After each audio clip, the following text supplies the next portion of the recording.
Okay.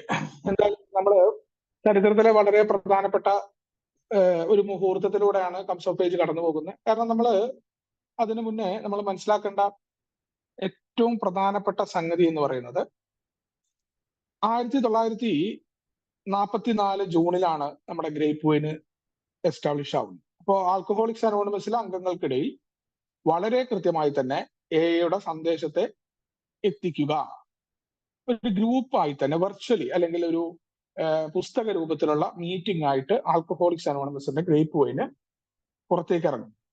അതേ സമയത്ത് തന്നെ എല്ലാം ഒന്നിനൊന്ന് ബില്ല് നന്ദി പറയുന്ന മുഹൂർത്തങ്ങളാണ് ഓരോ ആളുകളും. സാമുവൽ ഷൂമാക്കർ ആണെങ്കിലും അദ്ദേഹത്തിന്റെ ഫാദർ ഡോളിംഗ് ആണെങ്കിലും ഇവിടെയൊക്കെ ചരിത്രത്തിലെ നിരവധി പേര് കടന്നു വരുന്നു.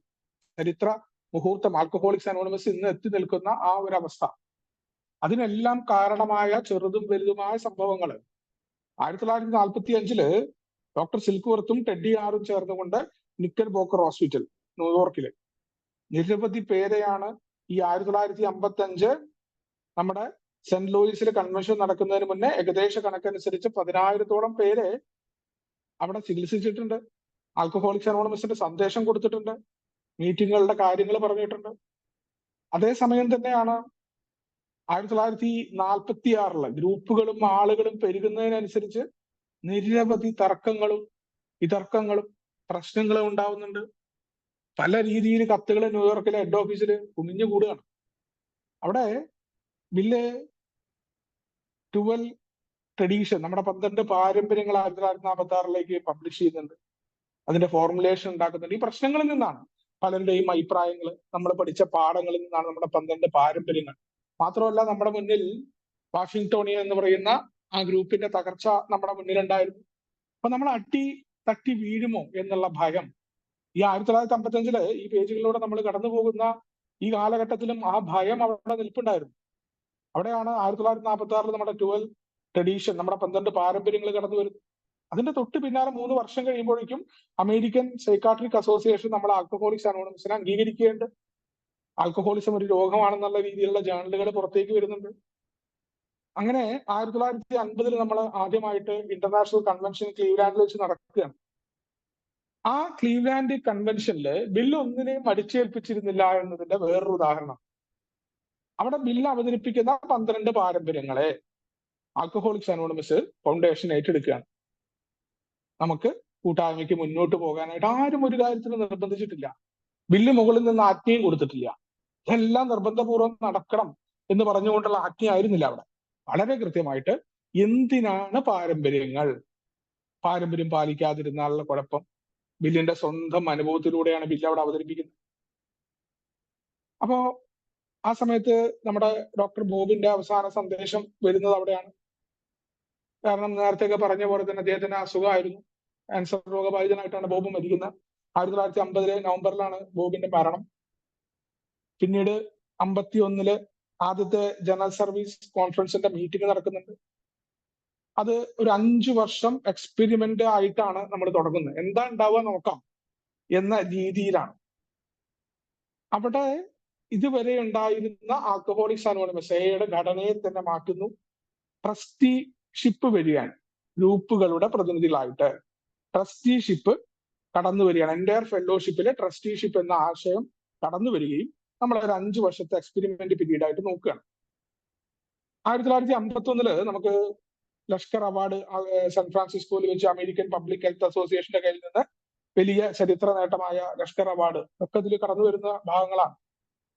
1953 12 ട്രഡീഷൻ ആൻഡ് 12 സ്റ്റെപ്സ് എന്ന് പറയുന്ന നമ്മുടെ കയ്യിലുള്ള 12 പടികളും 12 പാരമ്പര്യങ്ങളും എന്ന പുസ്തകം പ്രകാശനം ചെയ്യപ്പെടുന്നു. 54 ഒക്ടോബറിലാണ് ആൽക്കഹോളിക് ഫൗണ്ടേഷൻ എന്ന പേര് ഇതുവരെ ഉണ്ടായിരുന്ന പ്രവർത്തനങ്ങളിൽ നിരവധി പ്രശ്നങ്ങൾ ഉണ്ടായിട്ടാണ്. അവിടെയും നോൺ ആൽക്കഹോളിക് ആയ ആളുകളുണ്ട്, അവർ അംഗീകരിക്കാത്ത പ്രശ്നങ്ങളുണ്ട്, പലരുടെയും കയ്യിലേക്ക് ഒതുങ്ങി പോകുന്ന സന്ദർഭമുണ്ട്. അല്ലാണ്ട് ഇതൊന്നും ഈ ചരിത്രത്തില് വഴിത്തിരിവിൽ എത്തി നിൽക്കുന്ന ഈ സംഭവങ്ങള് ഒരു സുപ്രഭാതത്തിലെല്ലാം നല്ല നിലയിൽ നടന്നൊന്നല്ല. അതുകൊണ്ടാണ് കംസ് ഓഫ് ഏജ് നമ്മുടെ പഴമക്കാർ പറയാറുണ്ട്, നമുക്ക് ആ ഏരിയയിൽ പ്രവർത്തിക്കുന്ന സമയത്ത് നമ്മുടെ ചുറ്റും എന്ത് പ്രശ്നമുണ്ടായാലും മറ്റ് അംഗങ്ങൾ എങ്ങനെ പ്രവർത്തിച്ചാലും ഏതൊക്കെ തരത്തിലുള്ള പ്രശ്നങ്ങൾ അംഗങ്ങൾക്കിടയിൽ ഉണ്ടായാലും ആൽക്കഹോളിക്സ് അനോണിമസിന് ഒന്നും സംഭവിക്കില്ല. അത് അതിന്റെ 36 തത്വങ്ങളാൽ ഭദ്രമാണെന്ന് പറയാറുണ്ട്. അവിടെ ആ ഫൗണ്ടേഷന്റെ പ്രശ്നങ്ങൾ ഉണ്ടായി കഴിഞ്ഞപ്പോൾ ആ ഫൗണ്ടേഷൻ എന്ന് പറയുന്നതിനെ പൂർണ്ണമായിട്ട് ജനറൽ സർവീസ് ബോർഡ് ഏറ്റെടുക്കുകയാണ്. ഫൗണ്ടേഷനെ ഇല്ലായ്മ ചെയ്യുന്നു. അത് കഴിഞ്ഞ വർഷത്തിലാണ് നമ്മുടെ ഈ സെന്റ് ലൂയിസ് കൺവെൻഷൻ നടക്കുന്നത്. അന്നാണ് വിറ്റുപോകാൻ പറ്റാതിരുന്ന ബിഗ് ബുക്കിന്റെ ചരിത്രമൊക്കെ നമ്മളിവിടെ ഹെൻറി പിയുടെ കാര്യം പറയുമ്പോൾ ശിവോട്ടൻ വളരെ വിശദമായിട്ട് പറഞ്ഞിട്ടുണ്ട്. ഓരോ ഭാഗത്തും ഇനി ആ ബിഗ് ബുക്ക് നമുക്ക് കടന്നു വരും. അവിടെ രണ്ടാമത്തെ എഡിഷൻ ബിഗ് ബുക്കിന്റെ പബ്ലിക്കേഷനും ആ ഒരു സമ്മേളന വേദിയിലാണ്. അപ്പൊ അവിടെ കൺവെൻഷൻ അവസാനിക്കുന്ന ആ ഭാഗത്തുകൂടെയാണ് നമ്മൾ പോയത്. അപ്പോ ഇനി ബില്ലിന്റെ വാക്കുകളിലേക്ക് നമുക്ക് വരാം. കൺവെൻഷൻ അതിന്റെ അവസാനത്തിലേക്ക് അടുക്കുമ്പോൾ നമ്മുടെ കൂട്ടായ മനസാക്ഷിയിൽ പല ശ്രേഷ്ഠമായ ചോദ്യങ്ങളും ഉയരുന്നുണ്ട്. എയുടെ പുതുമക്കാരും പഴമക്കാരും പോയ കഴിഞ്ഞാൽ എന്ത് സംഭവിക്കും? എക്ക് അതിന്റെ വളർച്ച തുടരുമോ? ഭാവിയിൽ എന്തെല്ലാം നാശങ്ങൾ വന്നാലും എയെ ഒറ്റക്കെട്ടായി വർത്തിക്കുമോ? എയെ പൂർണ്ണ ഉത്തരവാദിത്വത്തിലെത്തിക്കാൻ പാകത്തിൽ വളർന്നോ? എയുടെ മുഖ്യ പ്രവർത്തനങ്ങളെ ലോകത്തെമ്പാടുമുള്ള ഗ്രൂപ്പുകളും അംഗങ്ങളും സ്വീകരിക്കുമോ? എയെ ബില്ലിൽ നിന്നും ബോബിൽ നിന്നും പഴമക്കാരിൽ നിന്നും ഏറ്റെടുക്കപ്പെടുമോ? അങ്ങനെയെങ്കിൽ ആരാണത് ചെയ്യുക? എപ്പോഴാണ് അത് ഏറ്റെടുക്കുക? വളരെ കാലമായി ഈ ചോദ്യങ്ങൾ ആകാംക്ഷ പോലെ ചോദിക്കുന്നുണ്ട്.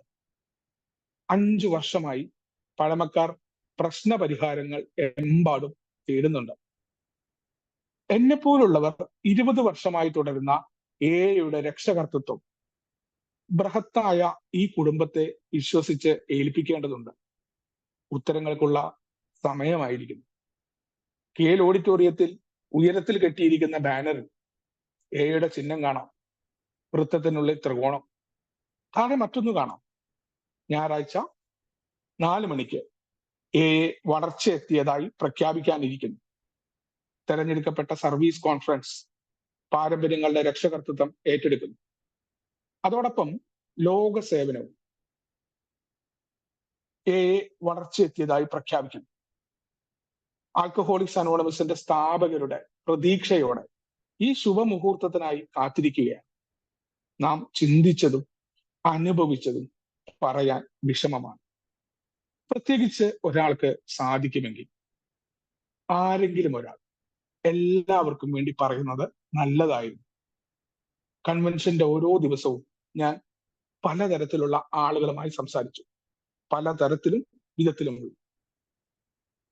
അവിടെ വളരെ കൃത്യമായി നമ്മളുടെ അന്നുണ്ടായിരുന്ന മറ്റ് അംഗങ്ങളുടെ ഇടയിൽ പഴമക്കാരായിട്ടുള്ള ആളുകൾ, അതേപോലെ ഇതിന്റെ സ്ഥാപകര്, ബോബ് ഓൾറെഡി മരണപ്പെട്ടു കഴിഞ്ഞു.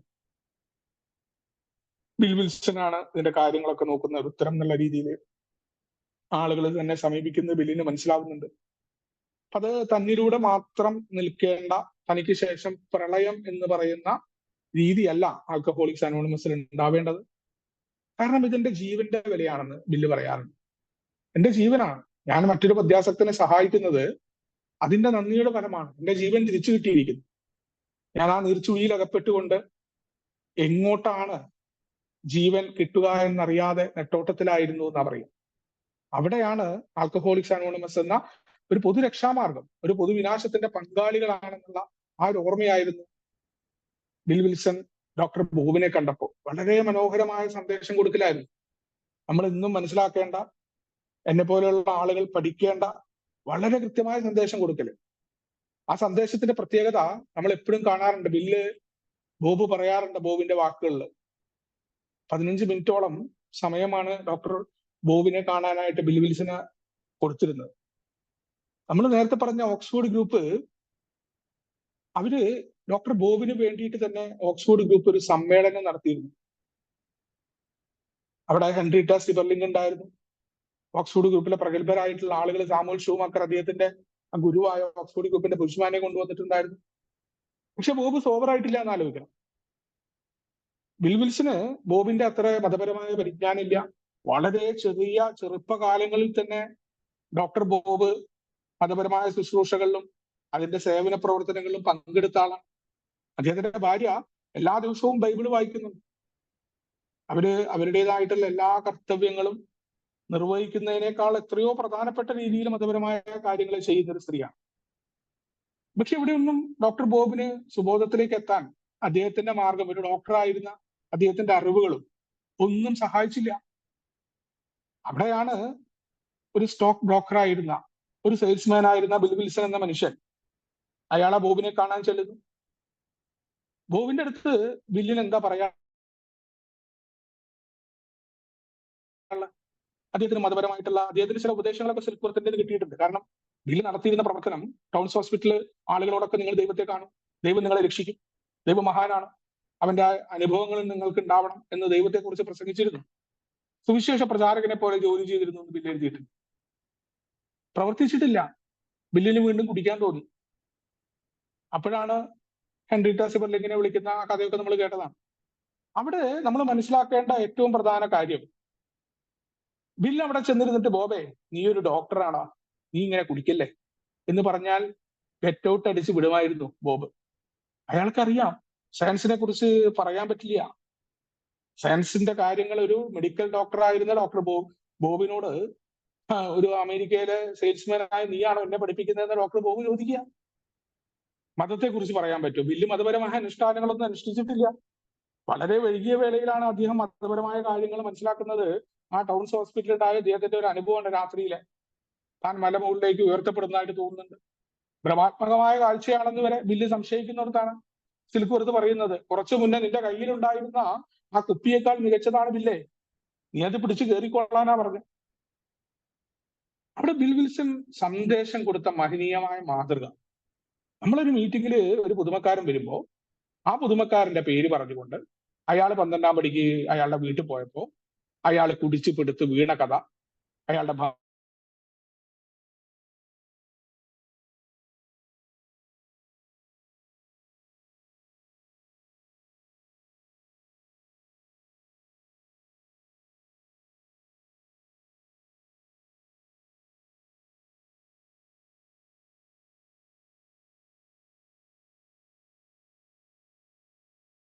കേൾക്കുന്നില്ലല്ലോ.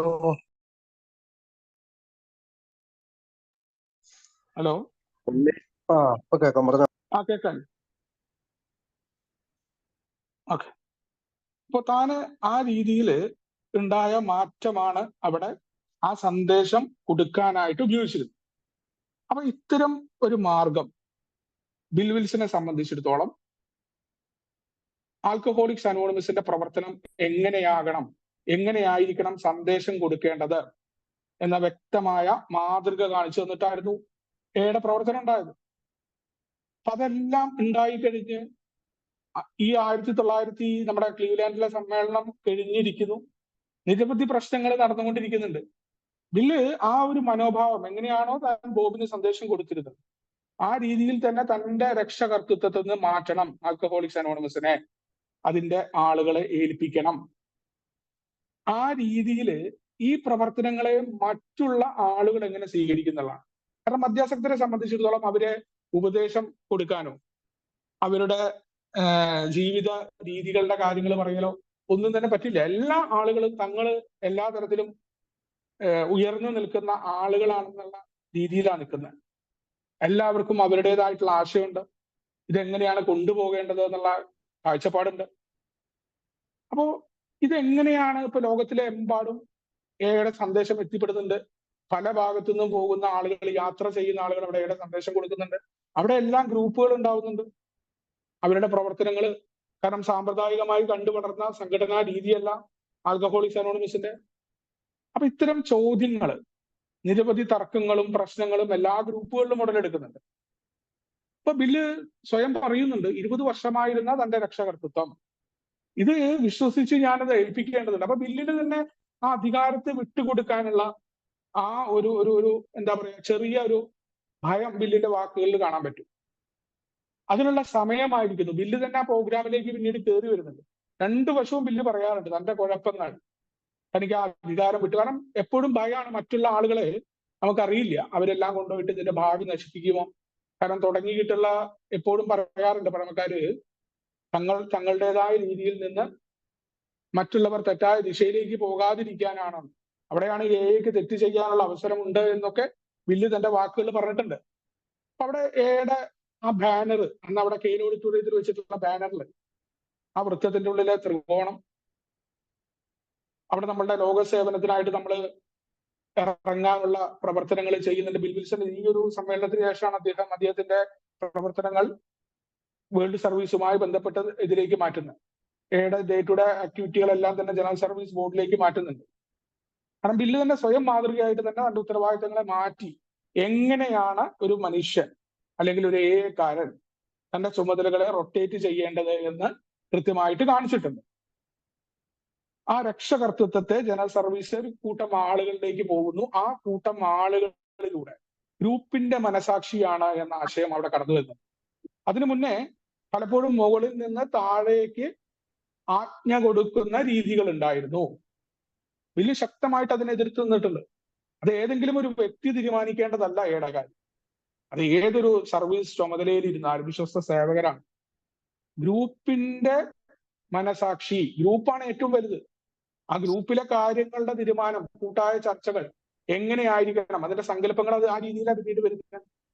എങ്ങനെയാണ് ഗ്രൂപ്പിന് പൂർണ്ണമായിട്ട് എയുടെ ജനറൽ സർവീസ് ബോർഡിന്റെ കാര്യങ്ങളിൽ ഇടപെടാൻ പറ്റുന്നത്? പലപ്പോഴും നമ്മൾ വിചാരിക്കും ഇതൊരു ട്രസ്റ്റിഷിപ്പ്, നമ്മളെ 12 ഒരു ഡെലിഗേറ്റ് ആയിട്ട് ആൽക്കഹോളിക്സ് അനോണിമസിൽ പ്രവർത്തിക്കുമ്പോൾ നമ്മൾ ഈ 12 സങ്കല്പം അറിയണം. അത് അറിഞ്ഞു കഴിഞ്ഞാലാണ് നമുക്ക് ഇതിന്റെ ഘടനയെ മനസ്സിലാക്കാനും ഇതിന്റെ ഘടനയിലൂടെ എങ്ങനെയാണ് ഗ്രൂപ്പിലെ കാര്യങ്ങൾ ജനറൽ സർവീസ് ബോർഡിൽ എത്തിക്കുക എന്ന് നമുക്ക് മനസ്സിലാക്കാൻ പറ്റും. അപ്പൊ ആ രീതിയിൽ തന്നെ അവിടെ വരേണ്ടതുണ്ട് എന്നുള്ള ബോധ്യം ഉണ്ടായിട്ടുണ്ട്. ലോക സേവനത്തിനായിട്ട് ഉള്ള പ്രവർത്തനങ്ങളിലേക്ക് ഇറങ്ങണം, കൂടുതൽ ആളുകളിലേക്ക് സന്ദേശം കൊടുക്കണം. അത് തന്നെയാണ് എയുടെ പ്രവർത്തനം. അപ്പോ ആൽക്കഹോളിക്സ് അനോണിമസിന്റെ സ്ഥാപകർ എന്താണോ തങ്ങൾ പ്രതീക്ഷിച്ചത്, ആ പ്രതീക്ഷയുടെ ശുഭമുഹൂർത്തത്തിനായിട്ടുള്ള കാത്തിരിപ്പാണ്. അപ്പൊ ആ സമയത്ത് ഇതൊന്നും പ്രതീക്ഷിക്കാത്ത കാര്യങ്ങളായിരുന്നു. 3ാമത്തെ പടിയിൽ പറയുന്ന പോലെ ഞാനല്ല ഡയറക്ടർ, നല്ലതിന്റെ ആണെങ്കിലും ചീത്തയുടെ ആണെങ്കിലും എല്ലാത്തിനെയും സ്വീകരിക്കാനുള്ള തയ്യാറെടുപ്പാണ്. പക്ഷെ അവിടെയൊക്കെ പ്രതീക്ഷകളുണ്ട്. ഈ ഒരു ഫെലോഷിപ്പ് വളരും, അതിലൂടെ ഞാൻ നിൽക്കുകയും മറ്റുള്ള ആളുകളെ, കൂടുതൽ ആളുകളുടെ ജീവൻ രക്ഷിക്കുക എന്ന ഉദ്ദേശമാണ്. എനിക്ക് കിട്ടിയ സന്ദേശം, ആ നന്ദി മറ്റുള്ള ആളുകളിലേക്ക് എത്തിക്കുക. അത് പറയാനായിട്ട് വിഷമാണ്. ഇപ്പൊ കൺവെൻഷന്റെ ഓരോ ദിവസവും ബില്ല് നിരവധി ആളുകളുമായിട്ട് സംസാരിക്കുന്നുണ്ട്. പല ഭാഗങ്ങളിൽ നിന്ന് വന്ന ആളുകളുണ്ട്. എത്രത്തോളം പ്രദേശത്ത് നിന്ന് വന്ന ആളുകളാണ് നമ്മൾ പറഞ്ഞിട്ടുണ്ടായിരുന്നു. അപ്പൊ അവിടെ അതിന്റെ ബാക്കി ഭാഗങ്ങൾ ഇങ്ങനെയാണ്. സമതല വാസികൾ ഉണ്ടായിരുന്നു, മലകളിൽ നിന്ന് എത്തിയ ആളുകൾ ഉണ്ടായിരുന്നു, നഗരത്തിൽ വസിക്കുന്നവരുണ്ടായിരുന്നു, ജോലിക്കാർ, ബിസിനസ്സുകാർ, അധ്യാപകർ, പുരോഹിതർ, ഡോക്ടർമാർ, പത്രക്കാർ, ആർട്ടിസ്റ്റുകൾ, ക്ലർക്കുമാർ, ബാങ്കർമാർ, സോഷ്യലിസ്റ്റുകൾ, എല്ലാത്തിനെയും തെറ്റിദ്ധരിച്ച് നടക്കുന്ന ആളുകൾ, കരിയർ യുവതികൾ, വീട്ടമ്മമാർ, അന്യദേശക്കാർ, അന്യഭാഷ സംസാരിക്കുന്നവർ, കത്തോലിക്കർ, പ്രൊട്ടസ്റ്റന്റുകാർ, ജൂതന്മാർ, സ്ത്രീകളും പുരുഷന്മാരും, ഒരു മതവുമില്ലാത്ത ആളുകൾ. ഇവരോട് ഞാൻ ഒരു ചോദ്യം ചോദിച്ചു. ഈ കൺവെൻഷനെ കുറിച്ച് നിങ്ങൾക്ക് എന്താണ് തോന്നുന്നത്? എയുടെ ഭാവിയെ കുറിച്ച് നിങ്ങൾക്ക് എന്താണ് അഭിപ്രായം? അവർ അവരുടേതായ അഭിപ്രായങ്ങൾ പറഞ്ഞു. പക്ഷെ അവരുടെ അഭിപ്രായം എന്നെ അത്ഭുതപ്പെടുത്തി. മുഴുവൻ കൺവെൻഷനുമായി ഒരു വക്താവിനെ പരിചയപ്പെടുത്തേണ്ടതുണ്ട് എന്ന് ഉറച്ചു വിശ്വസിക്കുകയും അങ്ങനെ എനിക്ക് തോന്നുകയും ചെയ്തു. ഒരു സമ്മിശ്രമായിട്ടുള്ള കഥാപാത്രം. സെന്റ് ലൂയിസ് കൺവെൻഷനിൽ പങ്കെടുത്ത ഓരോരുത്തരുടെയും യഥാർത്ഥത്തിൽ വരച്ചു കാണിക്കുന്ന അവരുടെ പ്രതിനിധിയായ ഒരാൾ. യഥാർത്ഥത്തിൽ കേട്ടത്, യഥാർത്ഥത്തിൽ അനുഭവിച്ചത്. അജ്ഞാതനായിരുന്ന ഈ ഒരു വക്താവിനെ നമുക്ക് മിസ്റ്റർ ഗ്രാസ് റൂട്ട് എന്ന് വിളിക്കാം. അദ്ദേഹം വരുന്നത് അമേരിക്കയിലെ സെന്റർവില്ല എന്ന ഒരു കൊച്ചു പട്ടണത്തിൽ നിന്നാണ്. അയാൾക്ക് പറയാനുള്ളത് ഇതായിരിക്കും. ഞാൻ കെയിലേക്ക് പോയി, ഗ്രാസ് റൂട്ട് പറയുന്നു. അവസാനത്തെ മീറ്റിങ്ങിന് മുൻപ് ഞാൻ അവിടെ കാത്തിരുന്നപ്പോൾ 3 ദിവസത്തിൽ എനിക്ക് എന്താണ് സംഭവിച്ചത് എന്ന് ഞാൻ ഓർത്തു. സെന്റർവില്ല എന്ന കൊച്ചു പട്ടണത്തിൽ നിന്നുമാണ് ഞാൻ വരുന്നത്. അവിടെയാണ് ഞാൻ ജനിച്ചതും വളർന്നതും. അവിടെ നിന്നാണ് എൻ്റെ കുടി തുടങ്ങിയത്. അവിടെ നിന്ന് തന്നെയാണ് ഞാൻ കുടികൊണ്ട് കഷ്ടത്തിലായത്. എല്ലാം തീരാറായപ്പോൾ നഗരത്തിൽ ആൽക്കഹോളിക്സ് അനോണിമസ് വന്നു. വർഷങ്ങൾക്ക് മുൻപ് ഒരു സഞ്ചാരി ഒരു ആശയം തന്നിട്ട് പോയി. പിന്നീട് സെൻട്രൽ വില്ലയിലെ ഒരു ഡസൻ മദ്യാസക്തർ ജീവൻ തിരിച്ചു പിടിച്ചു. എന്റെ നാട്ടിലെ ഗ്രൂപ്പുകൾ ചെറുതും ചിതറിക്കിടക്കുന്നതുമാണ്. ഞങ്ങൾ അങ്ങനെ പരസ്പരം കാണാറില്ല. ഞങ്ങൾക്കൊരു ഒത്തുചേരൽ ഉണ്ടായിട്ടില്ല. ഞങ്ങളെ സംബന്ധിച്ചിടത്തോളം സെൻട്രൽ വില്ലയിലെ ഒരു ഗ്രൂപ്പ് മാത്രമായിരുന്നു. അത് നല്ലതുമായിരുന്നു. ഞങ്ങളുടെ കൈവശം ബിഗ് ബുക്കും കുറച്ച് പാംലെറ്റുകളും ഗ്രേപ്പ് വൈനും ഉണ്ടായിരുന്നു. അടുത്തിടെ ഒരു യാത്രക്കാരൻ മറ്റിടങ്ങളിലുള്ള കുറിച്ച് ഞങ്ങളോട് പറഞ്ഞു. മറ്റുള്ളവർക്ക് നമ്മെപ്പോലെ അവസരങ്ങൾ ലഭിക്കുന്നുണ്ട് എന്നറിയുന്നത് നല്ലതാണ്. പക്ഷെ ഞങ്ങളുടെ ശ്രദ്ധ ഞങ്ങളുടെ കാര്യങ്ങളിലും സെൻട്രൽ വില്ലയിലെ രക്ഷപ്പെടാത്ത മദ്യാസക്തരുടെ കാര്യത്തിലുമായിരുന്നു. മറ്റുള്ള വിദൂരതയിലാണ് എന്ന് ഞങ്ങൾക്ക് തോന്നി. ഞങ്ങൾക്ക് ആഗ്രഹമുണ്ടെങ്കിലും അധികമായി മറ്റൊന്നും ചെയ്യാനില്ല എന്ന് തോന്നി. സെന്റ് ലൂയിസിൽ വരുന്നതിന് മുൻപ് ഇതായിരുന്നു എന്റെ അവസ്ഥ. അപ്പൊ അവിടെ ആൽക്കഹോളിക്സ് അനോണിമസിന്റെ അന്നത്തെ ആ സമ്മേളനത്തിനെത്തിയ ആളുകളെ കുറിച്ച് വളരെ കൃത്യമായിട്ടുള്ള വിവരണമാണ് ബില്ല് പിന്നീട് പറയുന്നത്. അവിടെ ലോകത്തിന്റെ വിവിധ ഭാഗങ്ങളിലുള്ള സന്ദേശം എത്തിയ ഭാഗങ്ങളിലുള്ള ആളുകളെല്ലാം ഉണ്ട്. പല പ്രദേശങ്ങളിലുള്ള ആളുകളാണ്, പല സ്വഭാവത്തിലുള്ള ആളുകളാണ് കാണിക്കാനാണ്. അതിൽ ജോലിക്കാരുണ്ടായിരുന്നു, ബിസിനസ് ചെയ്യുന്ന ആളുകളുണ്ട്, അധ്യാപകരുണ്ട്, പുരോഹിതരായിട്ടുള്ള ആളുകളുണ്ട്, ഡോക്ടർമാരുണ്ട്, പത്രക്കാരുണ്ട്, പല ഫേമസ് ആയിട്ടുള്ള ആർട്ടിസ്റ്റുകളുണ്ട്, സാധാരണ ജോലി ചെയ്യുന്ന ആളുകളുണ്ട്, സോഷ്യലിസ്റ്റ് ആയിട്ടുള്ള കാഴ്ചപ്പാടുള്ള പൊളിറ്റിക്കൽ കാഴ്ചപ്പാടുള്ള ആളുകളുണ്ട്, ഒന്നിനെയും അംഗീകരിക്കാത്ത അരാജകവാദത്തിലേക്ക് ചിന്തിക്കുന്ന എല്ലാ കാര്യങ്ങളിലും ഉടക്ക് പറയുന്ന ആളുകളുണ്ട്. അതേപോലെ നിരവധി യുവതികളുണ്ട്, പുതുതായിട്ട് കടന്നു വരുന്നവര്, വീട്ടമ്മമാരായിട്ടുള്ള ആളുകൾ, പല ഭാഷയിലും പല വേഷത്തിലുമുള്ള ആളുകൾ, വിവിധ മതവിശ്വാസത്തിൽപ്പെട്ട ആളുകൾ, ഒരു മതവുമില്ലാത്ത ആളുകളുണ്ട്. അവരോടെല്ലാം ആളുകളെല്ലാം പ്രതിനിധീകരിക്കുന്നത് സമൂഹത്തിന്റെ വ്യത്യസ്തമായ രൂപങ്ങളെയാണ്. ഇപ്പൊ കള്ളുകൂടിയന്മാരെ സംബന്ധിച്ചിടത്തോളം കള്ളുകൂടിയന് അവിടെ ഒരു പ്രത്യേകതയില്ല. അത് പോലീസ് ആണെങ്കിലും സാധാ കള്ളനാണെങ്കിലും മദ്യാസക്തൻ എന്ന് പറയുന്നത് മദ്യാസക്തനാണെന്നുള്ള ആ ഒരു തിരിച്ചറിവ് അന്നേ ഉണ്ടായിട്ടുണ്ടായിരുന്നു. മദ്യാസക്തി എന്ന് പറയുന്ന രോഗം ബാധിച്ചു കഴിഞ്ഞാൽ അത് ആർക്കാണെങ്കിലും അയാൾ ഏത് പ്രൊഫഷനിൽ നിൽക്കുന്നു, അയാൾ എവിടെ നിൽക്കുന്നു എന്നുള്ളതല്ല, ഒരു പൊതുവായ പരിഹാരം എങ്ങനെയാണ് ഈ കൂട്ടായ്മയിൽ നിന്ന് കണ്ടെത്താന്നുള്ളതാണ്. വിവിധ മതവിശ്വാസമുള്ള ആളുകളും മതവിശ്വാസമില്ലാത്ത ആളുകളും അന്ന് തന്നെ ഉണ്ടായിരുന്നു. അപ്പൊ അവരോടെല്ലാം തന്നെ വലിയൊരു ചോദ്യമാണ് ചോദിക്കുന്നത്. എന്താണ് നിങ്ങൾക്ക് ഈ കൺവെൻഷനെ കുറിച്ച് തോന്നുന്നത്?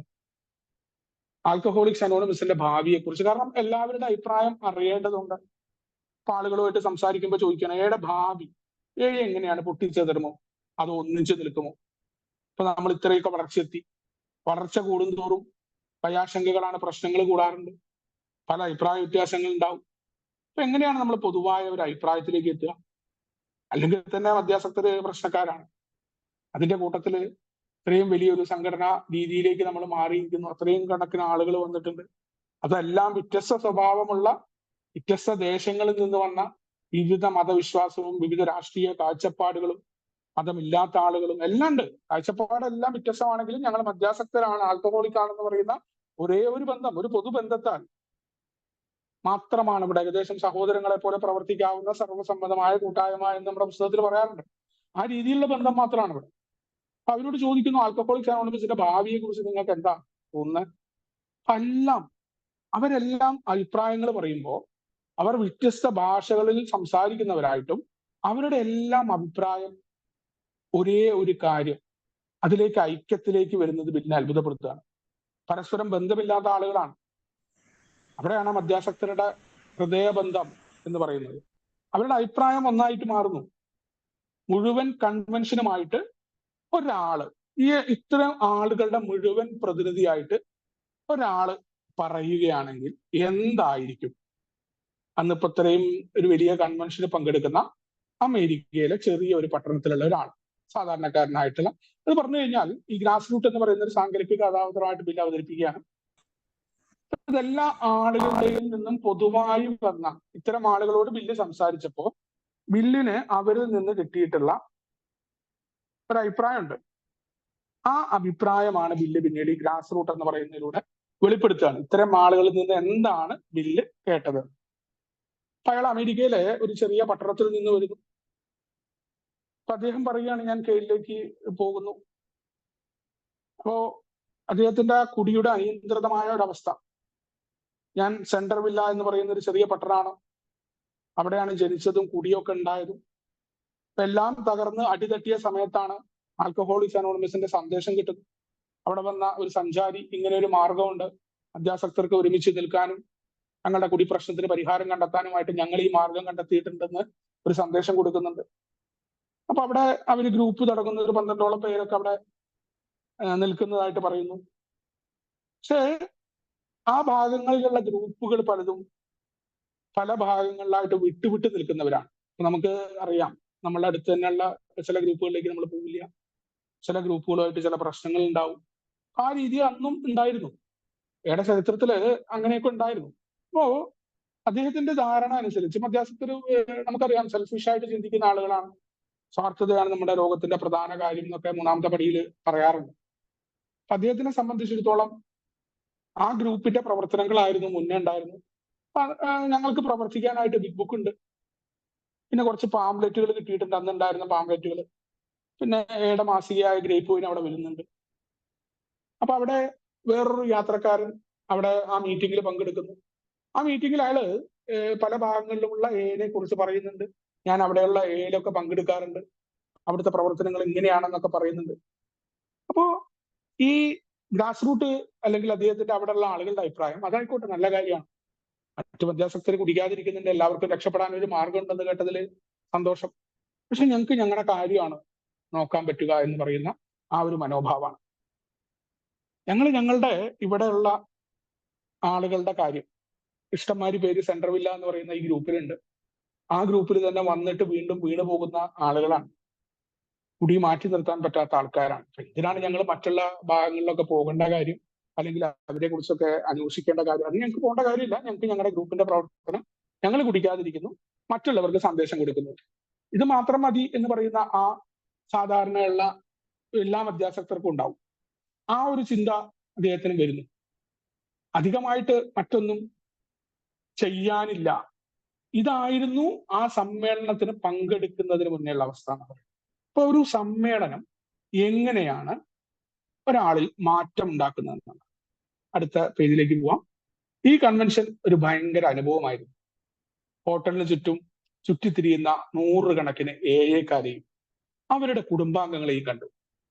പിന്നീട് ഓഡിറ്റോറിയത്തിൽ ആയിരങ്ങളെ കണ്ടു. എനിക്ക് ജാള്യത തോന്നി. പക്ഷെ ഞാനത് മറികടന്നു. ഞാൻ ജീവിക്കാൻ സമയം കിട്ടിയ ആളുകൾക്കിടയിലായി. 500, 1000, 5000 മൈലുകൾക്ക് അപ്പുറത്ത് നിന്നെത്തിയവർ. ഞാൻ പത്രങ്ങളിൽ മാത്രം കേട്ട സ്ഥലങ്ങൾ. പെട്ടെന്ന് ഞാൻ സെന്റർവില്ല എയെ കുറിച്ച് പറയാൻ തുടങ്ങി. ഈ ആളുകൾ എനിക്ക് അപരിചിതരല്ല, വളരെ കാലമായി പരിചയമുള്ളത്, ഞാൻ വിശ്വസിക്കുകയും സ്നേഹിക്കുകയും ചെയ്തതുപോലെ തോന്നി. എന്റെ ഗ്രൂപ്പിനെ കുറിച്ച് ഞാൻ അങ്ങനെ തന്നെ കരുതിയിരുന്നു. ഇപ്പോൾ എല്ലാ എയെയും എനിക്ക് അങ്ങനെയാണ്. ഇതിന്റെ അർത്ഥം എന്താണെന്ന് എനിക്ക് പറയാനൊക്കുന്നില്ല. എനിക്കത് വലുതായിരുന്നു. ഇവിടാണ് യഥാർത്ഥ സാഹോദര്യം, ഇവരാണ് എൻ്റെ യഥാർത്ഥ സഹോദരർ, ഇതാണ് എൻ്റെ ആളുകൾ, എൻ്റെ ജാതിയിലും വർഗത്തിലും പെട്ടവർ. ഞാൻ അവരിൽപ്പെട്ടവനാണ്, അവർ നമ്മളിൽപ്പെട്ടവരാണ്. ജാതിയും മതവും രാജ്യവും ഒക്കെ എൻ്റെ മനസ്സിൽ നിന്ന് പോയി. ഈ അത്ഭുതം ഏതാനും മണിക്കൂറുകൾക്കുള്ളിൽ എന്നിൽ സംഭവിച്ചു. ഞാൻ കഴിയുന്ന എല്ലാ മീറ്റിങ്ങുകളിലും പങ്കെടുത്തു. ഡോക്ടർമാർ അവരുടെ സേവനം നമുക്ക് നൽകുന്നുണ്ട്. ഞാനൊരു അല്ലനോൺ മീറ്റിംഗിൽ പങ്കെടുത്തു. കുടുംബത്തിന് വേണ്ടി മുഴുവൻ വേണ്ടിയാണെന്ന് എനിക്ക് ആദ്യമായി മനസ്സിലായി. ജയിലുകളെയും മനോരോഗ ചികിത്സാ കേന്ദ്രങ്ങളെയും കുറിച്ചുള്ള സെക്ഷനിൽ എനിക്കൊരു കാര്യം മനസ്സിലായി.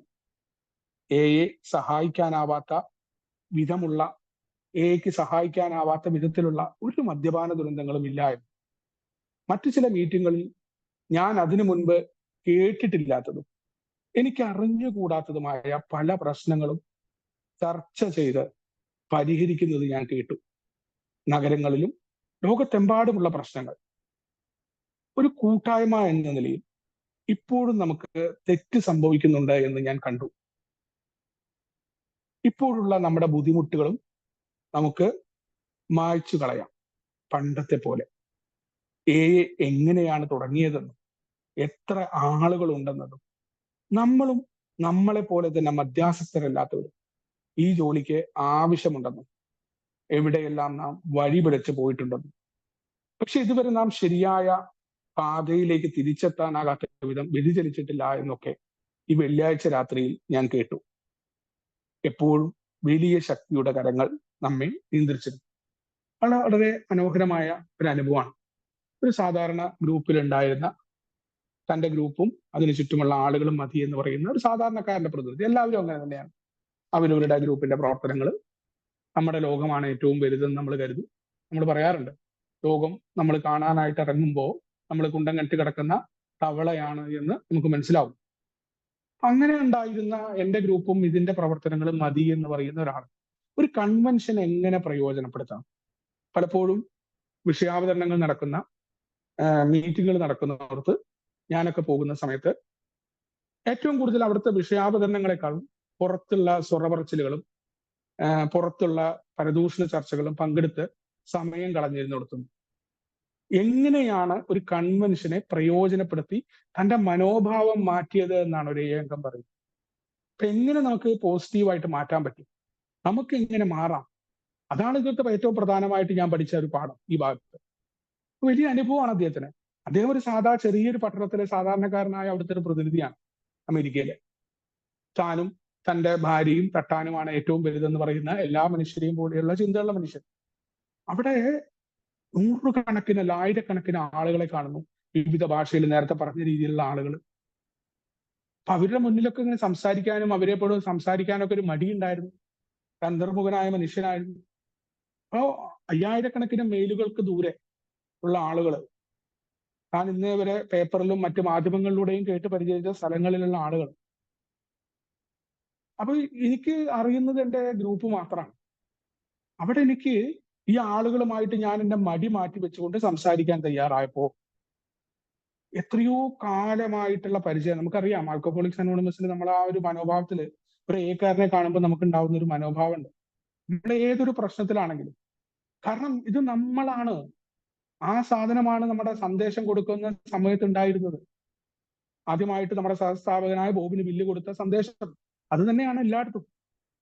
എത്രയോ കാലമായി പരിചയമുള്ള ആളുകളാണ് ഞാൻ. അവരെ എല്ലാം എന്റെ ഗ്രൂപ്പിലെ ആളുകളെ പോലെ വിശ്വസിക്കുന്നുണ്ട്, അവരെ ഞാൻ സ്നേഹിക്കുന്നുണ്ട് എന്നുള്ള മനോഭാവം. അതുവരെ അദ്ദേഹത്തിന് അത് തൊട്ടപ്പുറത്തുള്ള ഗ്രൂപ്പിൽ പോകാത്ത ഒരാളായിരുന്നു. അല്ലെങ്കിൽ അദ്ദേഹത്തിന്റെ ടൗണിൽ നിന്ന് പോകാൻ പറ്റുമായിരുന്ന സ്ഥലത്തേക്ക് പോയില്ല. ഈ ഒരു കൺവെൻഷൻ അദ്ദേഹത്തിൽ ഉണ്ടാക്കിയ മാറ്റം, അതിനെക്കുറിച്ചാണ് പറയുന്നത്. എല്ലാ ആൽക്കഹോളിക്സ് അനോണിമസിന്റെ എല്ലായിടങ്ങളിലുള്ള ഗ്രൂപ്പ് എനിക്ക് എന്റെ സെന്റർ വില്ലയിലെ ഗ്രൂപ്പ് പോലെയാണ്. അപ്പൊ ഏടെ മനോഭാവം എങ്ങനെയായിരിക്കണം? നമുക്ക് എല്ലാ ഗ്രൂപ്പും, നമുക്കൊരു ഹോം ഗ്രൂപ്പ് ഉണ്ടായിരിക്കുമ്പോൾ ആൽക്കഹോളിക്സ് അനോണിമസ് എന്ന് പറയുന്നത് എവിടെയുള്ള ഗ്രൂപ്പ് ആയിക്കോട്ടെ, അത് നമ്മുടെ കൂടി ഗ്രൂപ്പാണ് എന്നാണ്. അത് വേറെയല്ല, ശത്രുത കാണിക്കേണ്ടതല്ല. നമ്മൾ ഒരുമിച്ച് നിന്നില്ലെങ്കിൽ മരിച്ചു പോകും എന്നുള്ള മനോഭാവമാണ്. വേറെ എന്തൊക്കെ പ്രശ്നം ഉണ്ടായിക്കോട്ടെ, ഞാൻ ആ ഐക്യത്തിന് വേണ്ടി ഒന്നാമത്തെ പാരമ്പര്യത്തിൽ നിൽക്കണമെന്നത് അദ്ദേഹത്തിന്റെ അനുഭവം, ആ മനോഭാവങ്ങളിൽ ഉണ്ടാവുന്ന മാറ്റമാണ്. എല്ലായെയും എനിക്ക് അങ്ങനെയാണെന്ന് അദ്ദേഹം പറയാം. അതിന്റെ അർത്ഥം എന്താണെന്ന് എനിക്ക് പറയാൻ പറ്റുന്നില്ല, കാരണം അത് എന്റെ അനുഭവമാണ്. വലിയ അർത്ഥമാണ് എനിക്ക്. ഇവിടെ ഞാൻ എന്റെ സാഹോദര്യം കാണുന്നു. ഇതെന്റെ ആളുകളാണ്. അവര് പ്രൊട്ടസ്റ്റന്റ് ആയിക്കോട്ടെ, കമ്മ്യൂണിസ്റ്റ് ആയിക്കോട്ടെ, മതമില്ലാത്ത നിരീശ്വരവാദികളായിക്കോട്ടെ, അരാജകവാദികളായിക്കോട്ടെ, അവർ എന്തൊക്കെ ജോലി ചെയ്തിരുന്ന ആളുകളായിക്കോട്ടെ, പക്ഷെ അവരുടെ ജാതിയും മതവും രാജ്യവും, ആൽക്കഹോളിക്സ് അനോണിമസ് ഇതിന്റെ എല്ലാ അർത്ഥങ്ങളെയും ഭേദിപ്പിച്ചുകൊണ്ട് ഒരു വർഗമായിട്ട്, മദ്യാസക്തൻ എന്ന് പറഞ്ഞു കഴിഞ്ഞാൽ ആ ഒരു പൊതു രക്തസാക്ഷിത്വം, ആൽക്കഹോളിസം എന്ന രോഗം എന്തുകൊണ്ടാണ് നമ്മൾ ഒന്നിച്ചു നിൽക്കേണ്ടത് ഒന്നാമത്തെ പാരമ്പര്യത്തില് എന്ന് പറയുന്ന ആ അനുഭവം, ഇതെല്ലാം അദ്ദേഹത്തിനുണ്ടായിരുന്ന, നമുക്ക് എല്ലാവർക്കും ഉണ്ടാവുന്ന ഒരു മനസ്സുണ്ട്. നമ്മളിങ്ങനെ അന്തർമുഖരായി നമ്മുടെ തന്നെ ഉള്ളിൽ നമ്മൾ തന്നെയാണ് ഏറ്റവും വലുതെന്ന് പറയുന്ന ആ മനോഭാവത്തിനാണ് ഇവിടെ വിസ്ഫോടനം സംഭവിക്കുന്നത്. അവിടെ നിന്ന് ലോകം മൊത്തം തന്നെ സാഹോദര്യം കടന്നു വരികയാണ് അദ്ദേഹത്തിന്റെ ഉള്ളിൽ. എന്റെ വർഗ്ഗക്കാരാണ്, എന്റെ ആളുകളാണ്, എനിക്ക് അവരുമായിട്ട് ഒരു സംശയവും ഇല്ലാതെ ഞാൻ ഇടപെടേണ്ടത് എന്തെന്നുള്ള ബോധ്യം. ഇപ്പൊ എല്ലാ മീറ്റിങ്ങുകളിലും, അവിടെ ഉണ്ടാവുന്ന എല്ലാ മീറ്റിങ്ങുകളിലും പങ്കെടുത്തു. മാക്സിമം ആ കൺവെൻഷനെ പ്രയോജനപ്പെടുത്താനുള്ള തയ്യാറെടുപ്പായി. അവിടെ ഡോക്ടർമാർ നമ്മളെ സേവനം കൊടുക്കുന്നുണ്ട് എന്ന് ഞാൻ അവിടുന്ന് കേട്ടു. അതോടൊപ്പം തന്നെ അല്ലനോൺ മീറ്റിംഗിൽ പങ്കെടുത്തു. ആ അല്ലനോൺ മീറ്റിംഗിൽ വരുന്ന റിക്കവറി വന്ന അല്ലനോൺ അംഗം ആ കുടുംബത്തിൽ അവർക്കുണ്ടായ മാറ്റം പറഞ്ഞു. അവിടെ മദ്യാസക്തന്റെ കുടിയെക്കുറിച്ചല്ല അല്ലനോൺ, നമ്മൾ നേരത്തെ പറഞ്ഞു അല്ലനോണിന്റെ പ്രവർത്തനം. അല്ലനോൺ അവരുടെ പ്രവർത്തനങ്ങൾ, അവരിൽ എന്ത് മാറ്റമുണ്ടാക്കി എന്ന് അദ്ദേഹം കേട്ടു. അതോടൊപ്പം തന്നെ വിവിധ ഭാഗങ്ങളിൽ ഓരോ ആളുകൾ ജയിലിൽ കൊടുക്കുന്ന സന്ദേശം. അപ്പൊ ഒരിക്കലും ഒരു ചരടിൽ കെട്ടിയിട്ട പോലെ ഇത് ഇങ്ങനെ പ്രവർത്തിക്കണം എന്നായിരുന്നില്ല അന്ന് മുതലേ.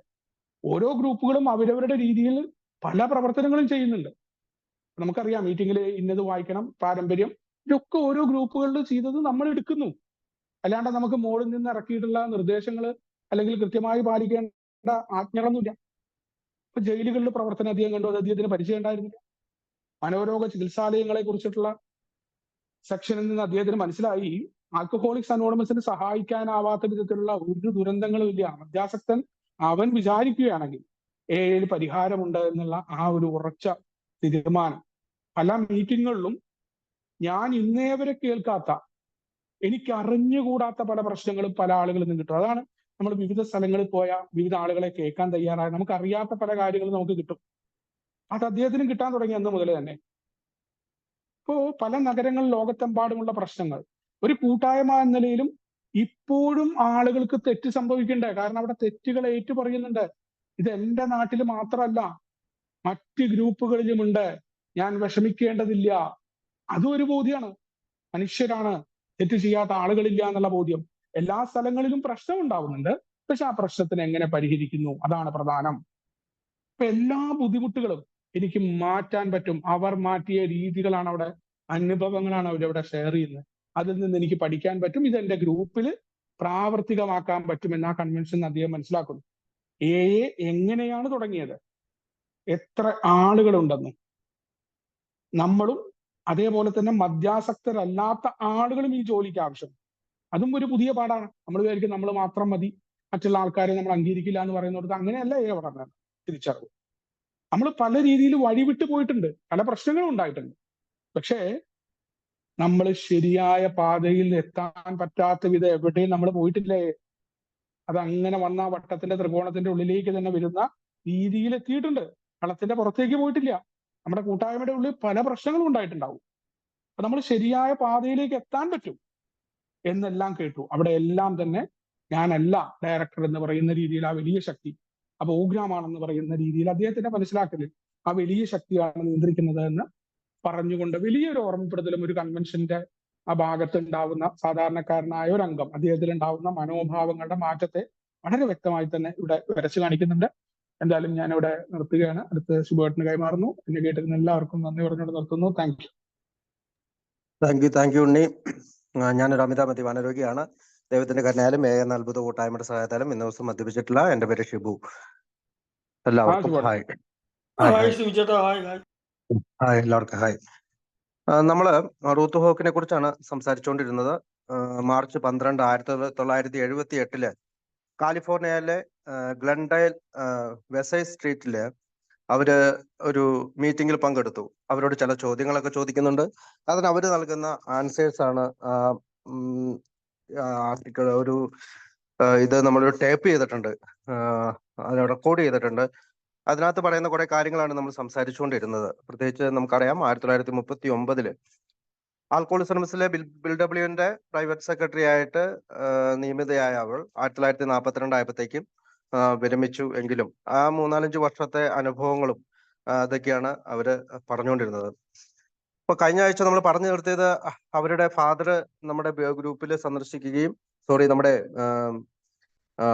ഓഫീസ് സന്ദർശിക്കുകയും ശമ്പളം കിട്ടുമ്പോൾ കൊടുത്താൽ മതി എന്ന എഗ്രിമെന്റില്, അല്ലെങ്കിൽ അതുവരെ റൂത്തിനെയും മകനെയും ഞാൻ നോക്കിക്കോളാം എന്ന് ഉറപ്പ് നൽകിയതിന്റെ പേരിൽ അവിടെ ജോലിക്ക് തുടരാനായിട്ട് അവൾ തയ്യാറാവുകയാണ്. അത് മാത്രമല്ല, മറ്റുള്ളവരെ സഹായിക്കുന്ന ഈ പരിപാടിയിൽ തീർച്ചയായും മകൾ പങ്കെടുക്കേണ്ടതുണ്ട് എന്ന് അയാൾ ചിന്തിച്ചു എന്നുള്ളതാണ്. അപ്പൊ ഇവിടെയെല്ലാം ദൈവത്തിന്റെ അനുഗ്രഹമെന്നോ ഹയർ പവറിന്റെ സഹായമെന്നോ ഒക്കെയാണ് നമ്മളിപ്പോ ചിന്തിക്കേണ്ടത്. ഏതായാലും ബുക്കിലെ മാനസ്ക്രിപ്റ്റ് മുഴുവനായും പൂർണ്ണമായും റൂത്താണ് ടൈപ്പ് റൈറ്ററിൽ ടൈപ്പ് ചെയ്തത്.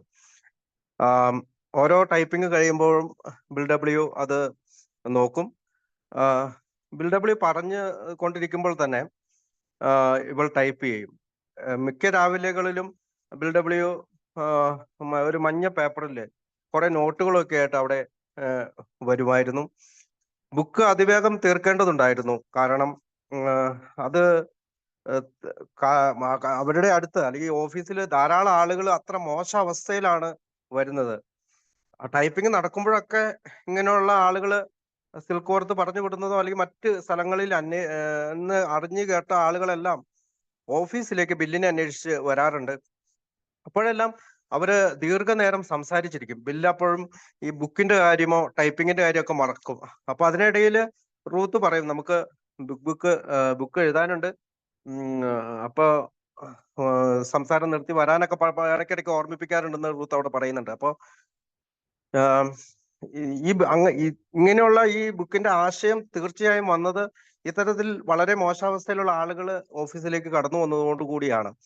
അപ്പൊ ഡോക്ടർ ബോബും അക്രോണിലെ ഗ്രൂപ്പും ക്ലേവ്ലാൻഡിലെ ഗ്രൂപ്പും അങ്ങനെ പല പല ന്യൂയോർക്കിലെ ഗ്രൂപ്പിൽ നിന്നൊക്കെ പല പല ചോദ്യങ്ങൾ വന്നു തുടങ്ങി. മീറ്റിംഗിൽ എന്താണ് ചെയ്യേണ്ടത്, എങ്ങനെയാണ് മീറ്റിംഗ് തുടങ്ങേണ്ടത്.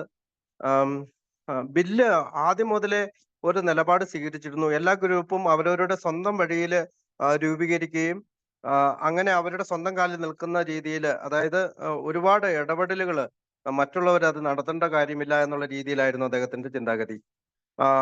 ഇതിൽ കൂടുതലായി ആൽക്കോളിക്സ് അനോണിമസ് ന്യൂയോർക്കിലും മറ്റ് നഗരങ്ങളിലും വ്യാപിപ്പിക്കാനായിട്ട് സഹായിച്ചത് കച്ചവടത്തിനായി ദൂരസ്ഥലങ്ങളിൽ പോയിക്കൊണ്ടിരുന്ന ആൽക്കഹോളിക്സ് അനോണിമസിലെ അംഗങ്ങളാണ്. അങ്ങനെ ഇവരൊരു ജൂവിഷ് അംഗത്തെ കണ്ടെത്തി. അയാൾ പല സ്ഥലങ്ങളിലേക്ക് യാത്ര ചെയ്യുന്നുണ്ട്. അങ്ങനെ അയാള് പല സ്ഥലങ്ങളിലും ഗ്രൂപ്പ് തുടങ്ങി. അങ്ങനെ ചില മീറ്റിംഗ് അവിടെ അയാൾ പോയ ഒന്ന് രണ്ട് ഗ്രൂപ്പുകൾ ഓൾറെഡി തുടങ്ങിയ ഗ്രൂപ്പുകളിൽ അയാൾ ഒരു കാര്യം മനസ്സിലാക്കി. അവിടെ ഒരു ഗ്രൂപ്പില് ബിയർ വിളമ്പുന്നുണ്ട്. അതായത് മറ്റ് ആൽക്കഹോളുകളൊന്നും പറ്റുകയല്ല, ബിയർ കുഴപ്പമില്ല എന്ന ധാരണയായിരുന്നു അവർക്ക്. ഇത് ബില്ലിനെ എഴുതി അറിയിക്കുകയും അതും കൂടി ബിഗ് ബുക്കിന്റെ പെട്ടെന്ന് തന്നെ പ്രസിദ്ധീകരിക്കണമെന്ന ആശയത്തിലേക്ക് ബില്ലിനെ അത് സഹായിച്ചു എന്ന് റൂത്ത് അവിടെ പറയുന്നുണ്ട്. പിന്നീട് ബില്ല് അവർക്ക് കത്തെഴുതുകയും ബിയറും എനി ഫോം ഓഫ് ആൽക്കഹോൾ നമ്മൾക്ക് പറ്റില്ല എന്ന് പറയുകയും അത് നിർത്തലാക്കുകയും ഒക്കെ ചെയ്തു എന്ന് പറയുന്നു. ഏതായാലും ഈ ബില്ല് പറഞ്ഞുകൊണ്ടിരിക്കുമ്പോൾ തന്നെ ടൈപ്പ് ചെയ്യുക, അതായിരുന്നു അയാൾക്ക് കൂടുതൽ ഇഷ്ടം. വീണ്ടും വീണ്ടും അത് ആവർത്തിച്ച് വായിക്കുകയോ അല്ലെങ്കിൽ ആവർത്തിച്ച് പറയുകയോ ചെയ്യുന്നത് അദ്ദേഹത്തിന് ഇഷ്ടമായിരുന്നില്ല. ഏതായാലും ഒരു സ്ത്രീ എന്ന രീതിയിൽ റൂത്ത് ഹോക്കിന്റെ ബില്ല് വളരെയധികം പരിഗണിച്ചു. പ്രത്യേകിച്ച് ബിഗ് ബുക്ക് എന്ന് പറയുന്ന ഒരു വലിയ പ്രൊജക്ടിന്റെ ഭാഗമാകാനായിട്ട് അദ്ദേഹം അനുവദിച്ചു. അതുപോലെ തന്നെ ഈ പറയുന്ന കത്തുകൾക്ക് മറുപടി എഴുതുന്നതോടൊപ്പം ഓഫീസിലേക്ക് വരുന്ന ടെലിഫോൺ കോളുകൾക്കും അവര് ഉത്തരം നൽകി. വളരെ സ്റ്റാൻഡേർഡ് രീതിയിലാണ് അവര് സംസാരിച്ചതെന്നൊക്കെ അവിടെ പറയുന്നുണ്ട്. അപ്പോ ബിഗ് ബുക്കിന്റെ ആദ്യത്തെ പേര് നിശ്ചയിച്ചത് 100 Men എന്നായിരുന്നു. കാരണം നമ്മൾ അപ്പോഴത്തേക്ക് 100 പേരുണ്ട് എന്നാണ് എല്ലാവരും ചിന്തിച്ചിരുന്നത്. പിന്നീട് എങ്ങനെയാണ് ആൽക്കോളിക്സ് അനോണിമസ് എന്ന പേര് കൃത്യമായി വന്നത് എന്ന് റൂത്തിന് അറിയില്ല.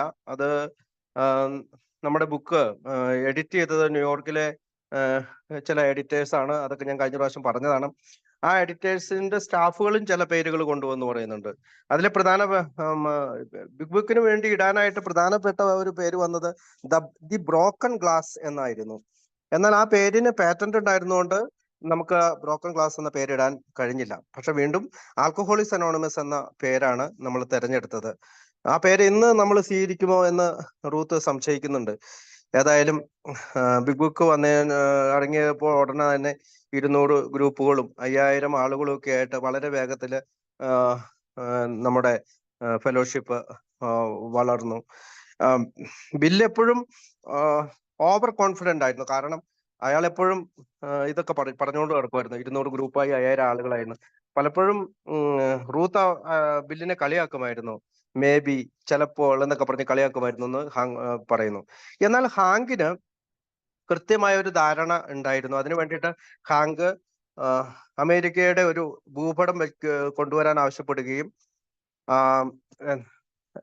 ഗ്രൂപ്പുകളുടെ തുടങ്ങിയ സ്ഥലങ്ങളിൽ കളർ പിന്നുകൾ കുത്തി. അപ്പൊ അവിടെ ആ പിന്ന് കുത്തുമ്പോൾ ഇപ്പൊ റെഡ് കളർ ആണെങ്കിൽ ഇന്ന സ്ഥലത്ത് അതിന്റെ 10 അംഗങ്ങളുള്ള ഗ്രൂപ്പ്, സ്ത്രീകൾ മാത്രമുള്ള ഗ്രൂപ്പ്, ചെറിയ ഗ്രൂപ്പ്, വലിയ ഗ്രൂപ്പ് എന്നുള്ള പല പല കളറുകളിലുള്ള പിന്നുകൾ കുത്തി കൃത്യമായ ഒരു അവലോകനം നടത്താനായിട്ട് ഹാങ്പി ശ്രമിച്ചു എന്ന് പറയുന്നുണ്ട്. അതിനിടയിൽ ഡോക്ടർ ബോബ് റൂത്തിനോട് ചോദിക്കുന്നുണ്ട് കോൺവെൽ പ്രസ്സിൽ പോയിട്ട് എന്തായി എന്ന്. ബോബിനോട് റൂത്ത് പറയുന്നുണ്ട് പ്രൂഫ് റീഡറിന് പൈസ കൊടുക്കാൻ പണമില്ല, അതിനാല് ബിൽ വിൽസണും ഹാങ്കും പിന്നെ റൂത്തും കൂടിയാണ് കോൺവെൽ പ്രസ്സിൽ നേരത്തെ പോയി പ്രൂഫ് റീഡർമാരായി. ഇവർ വായിച്ചു കൊടുത്ത് അവിടെ ടൈപ്പ് ചെയ്യുന്ന രീതിയിൽ അങ്ങനെയാണെന്നാണ് ഞാൻ വിചാരിക്കുക. അപ്പൊ മാനസ്ക്രിപ്റ്റ് മൊത്തം ഇവര് പ്രസ്സിലേക്ക് കൊണ്ടുപോയി. അപ്പൊ ഹോട്ടലിൽ താമസിക്കാനുള്ള കാര്യങ്ങൾക്കും അവിടെയുള്ള അടിസ്ഥാന സൗകര്യങ്ങളും ഒക്കെ ഹാങ്പിയാണ് ഒരുക്കി കൊടുത്തത്. കാരണം ബില്ലിനോ റൂത്തിനോ കയ്യിൽ പണം ഉണ്ടായിരുന്നില്ല, അല്ലെങ്കിൽ പണത്തിനുള്ള ഒരു വഴിയും ഉണ്ടായിരുന്നില്ല. പക്ഷെ ഹാങ്ക് വക്സ് പബ്ലിക്കേഷൻ കമ്പനി എന്ന് പറയുന്ന തങ്ങളുടെ കമ്പനി രൂപീകരിച്ച് ധാരാളം സ്റ്റോക്കുകൾ വിറ്റഴിച്ചിരുന്നു. അയാള് ബുക്കിനായിട്ട് പണവും കണ്ടെത്തി. ബുക്ക് വിറ്റ് മില്യൺസ് സമ്പാദിക്കുമെന്നാണ് അയാളും കരുതിയത്. റോക്ക്ഫെല്ലറുടെ കയ്യിൽ നിന്ന് നമുക്ക് അധികം പൈസ ലഭിച്ചില്ല. ബില്ല് അതിനുവേണ്ടി പണം ലഭിക്കാനായി വളരെയധികം പരിശ്രമിച്ചെങ്കിലും റോക്ക്ഫെല്ലർ പറഞ്ഞു ഈ ബുക്ക് ഒരു ധനികന്റെ കയ്യിൽ നിന്ന് പണം വാങ്ങി പ്രസിദ്ധീകരിക്കേണ്ടതല്ല. അയാൾ പറഞ്ഞത് നിങ്ങൾ കിറ്റിയിൽ പണം കണ്ടെത്തി ഈ ബുക്ക് പ്രസിദ്ധീകരിക്കണമെന്നാണ്. അങ്ങനെയാണ് പിന്നീട് നമ്മൾ ധാരാളം കിറ്റ് കളക്ഷനൊക്കെ എടുക്കാനൊക്കെ ആയിട്ട് തുടങ്ങി. ഏതായാലും ആ കാലത്ത് ആരുടെ കയ്യിലും പണമില്ല. 1936, 1937, 38, 39 കാലത്തെ കുടിയന്മാര് അങ്ങനെയാണ്. അവരുടെ കയ്യില് ₹1 പോലും എടുക്കാനുണ്ടാവില്ല, അല്ലെങ്കിൽ $1 പോലും എടുക്കാനുണ്ടാവില്ല. അപ്പൊ ഹാങ്ക് വർക്സ് പബ്ലിക്കേഷൻ കമ്പനിയിലെ ഷെയറുകൾ വളരെ ചുരുക്കമാണ് വിറ്റ് പോയിരുന്നത്. പക്ഷെ ഏതായാലും ബുക്ക് പ്രസ്സിലെത്തിക്കാനുള്ള പണം അയാൾ കണ്ടെത്തി. അപ്പൊ റൂത്ത് ഹോക്കും ബിൽ ഡബ്ല്യു ഹാങ്കും കോൺവെൽ പ്രസ്സിൽ പോകാനായി ഹോട്ടലിൽ താമസിക്കുമ്പോൾ ക്ലേവ്ലാൻഡിലെ ക്ലാരൻസസിന്റെ വൈഫ് ഡൊറോത്തി സിൻഡർ ഇവരെ വിളിക്കുന്നുണ്ട്. ഡൊറോത്തി ബ്രോങ്സ് എന്ന് പറയുന്ന തന്റെ സഹോദരിയെ കാണാനായിട്ട് ന്യൂയോർക്കിൽ എത്തിയതാണ്. അപ്പൊ ഡൊറോത്തി സിൻഡർ ബിൽ ഡബ്ല്യുവിനെ വിളിച്ചിട്ട് തനിക്ക് ബിൽ ഡബ്ല്യുവിനെ കാണണമെന്ന് ആവശ്യപ്പെടുന്നുണ്ട്. അപ്പോൾ അയാൾ പറഞ്ഞു ഞങ്ങൾ കോൺവെൽ പ്രസ്സിലുണ്ട്, അങ്ങോട്ട് വന്നോളൂ. അങ്ങനെ ഡൊറോത്തി കോൺവെൽ പ്രസ്സിൽ എത്തുകയാണ്. ഡൊറോത്തി നല്ല സ്നേഹമുള്ള ഒരു സ്ത്രീയാണ്, തമാശ നിറഞ്ഞ ഒരു വ്യക്തിത്വമാണ്. റൂത്ത് അവരെ ഒരിക്കലും അതിനു മുമ്പ് കണ്ടിട്ടില്ല. പക്ഷെ അവര് തമ്മിൽ കണ്ട മാത്രമേ തന്നെ വളരെ സുഹൃത്തുക്കളാകുകയും ധാരാളം വർഷം പരിചയമുള്ളവരെ പോലെ പെരുമാറുകയൊക്കെ ചെയ്തു എന്ന് പറയുന്നു. അപ്പൊ ഡൊറോത്തിയും റൂത്തും കൂടി ഒരു റൂം ഷെയർ ചെയ്തുകൊണ്ടിരിക്കുകയാണ്. അപ്പൊ വെളുപ്പാങ്കാലത്ത് ഒരു 1:30-2 മണിയായപ്പോഴത്തേക്കും ബിൽ ഡബ്ല്യു കതകിൽ മുട്ടി. ഹാങ്ക് എവിടെയോ സുഖമായിട്ട് കിടന്നുറങ്ങുന്നുണ്ട്. ബിൽ ഡബ്ല്യുവിന് ഉറക്കം വരുന്നില്ല. അപ്പോൾ ഞങ്ങൾ രാവിലെ കോഫി ഡൊറോത്തിയും ബിൽ ഡബ്ല്യുവും റൂത്തും കൂടി കാപ്പി ഉണ്ടാക്കി കഴിക്കുകയും ബിഗ് ബുക്കിനെ കുറിച്ച് സംസാരിച്ച് അവിടെ സംസാരിച്ച് കടന്നു എന്നാണ് പറയാം. അപ്പൊ ബിൽ ഡബ്ല്യുവിനെ കുറിച്ച് റൂത്ത് പറയുന്നത് നല്ല സ്നേഹമുള്ള മനുഷ്യൻ എന്നാണ്. അയാൾക്ക് വലിയൊരു ജ്ഞാനമുണ്ട്. അയാൾ ആ ജ്ഞാനം തന്റെ ജീവിതത്തിൽ തുടർച്ചയായിട്ട് പ്രതിഫലിപ്പിച്ചു. എത്രമാത്രം ജ്ഞാനമുള്ള മനുഷ്യനാണ് അയാൾ എന്നാണ് റൂത്ത് അവിടെ പറയാ. അപ്പൊ എബിയാണ് ശരിക്കും ബിൽ ഡബ്ല്യുവിനെ ഈ വഴിയിൽ എത്തിച്ചത്, അതായത് സുബോധാവസ്ഥയിൽ എത്തിച്ചത്. ഓക്കെ, ബിൽ ഡബ്ല്യുവും എബിയും ധാരാളം വർഷം പരസ്പരം സുഹൃത്തുക്കളായിരുന്നു, സുഹൃത്തുക്കൾ കൂടിയായിരുന്നു. പരസ്പരം അവര് അങ്ങോട്ടും ഇങ്ങോട്ടും സഹായിച്ചിട്ടുണ്ട്, സാമ്പത്തികമായിട്ട് സഹായിച്ചിട്ടുണ്ട്. എബി ബില്ലിനെ സഹായിച്ചിട്ടുണ്ട്, ബില്ല് എബിയെയും സഹായിച്ചിട്ടുണ്ട്. അപ്പൊ ടൗൺ ആശുപത്രിയിൽ ഒന്നിൽ കൂടുതൽ തവണ ബിൽ ഡബ്ല്യു അഡ്മിറ്റ് ആകുമ്പോൾ സിൽക്ക് വർത്ത് എന്ന ഡോക്ടറുടെ കീഴിലാണ് ബിൽ ഡബ്ല്യു അഡ്മിറ്റ് ആകുന്നത്. സിൽക്ക് വർത്തിന് നമുക്കറിയാം ആരാണോ ആൽക്കഹോളിക്സ് അനോണിമസിന് ആദ്യകാല മെഡിക്കൽ ബാക്ക്ഗ്രൗണ്ട് നൽകി, അല്ലെങ്കിൽ ഈ സുഖപ്പെടൽ പദ്ധതിയെ ഒരു വിശ്വസനീയമായ രീതിയിലാക്കിയത്, നോട്ടൊക്കെ നൽകിയത് സിൽക്ക് വർത്താണ്. ഡോക്ടർ അഭിപ്രായം എന്ന് പറയുന്ന നോട്ട് നൽകിയത് സിൽക്ക് വർത്താണ്.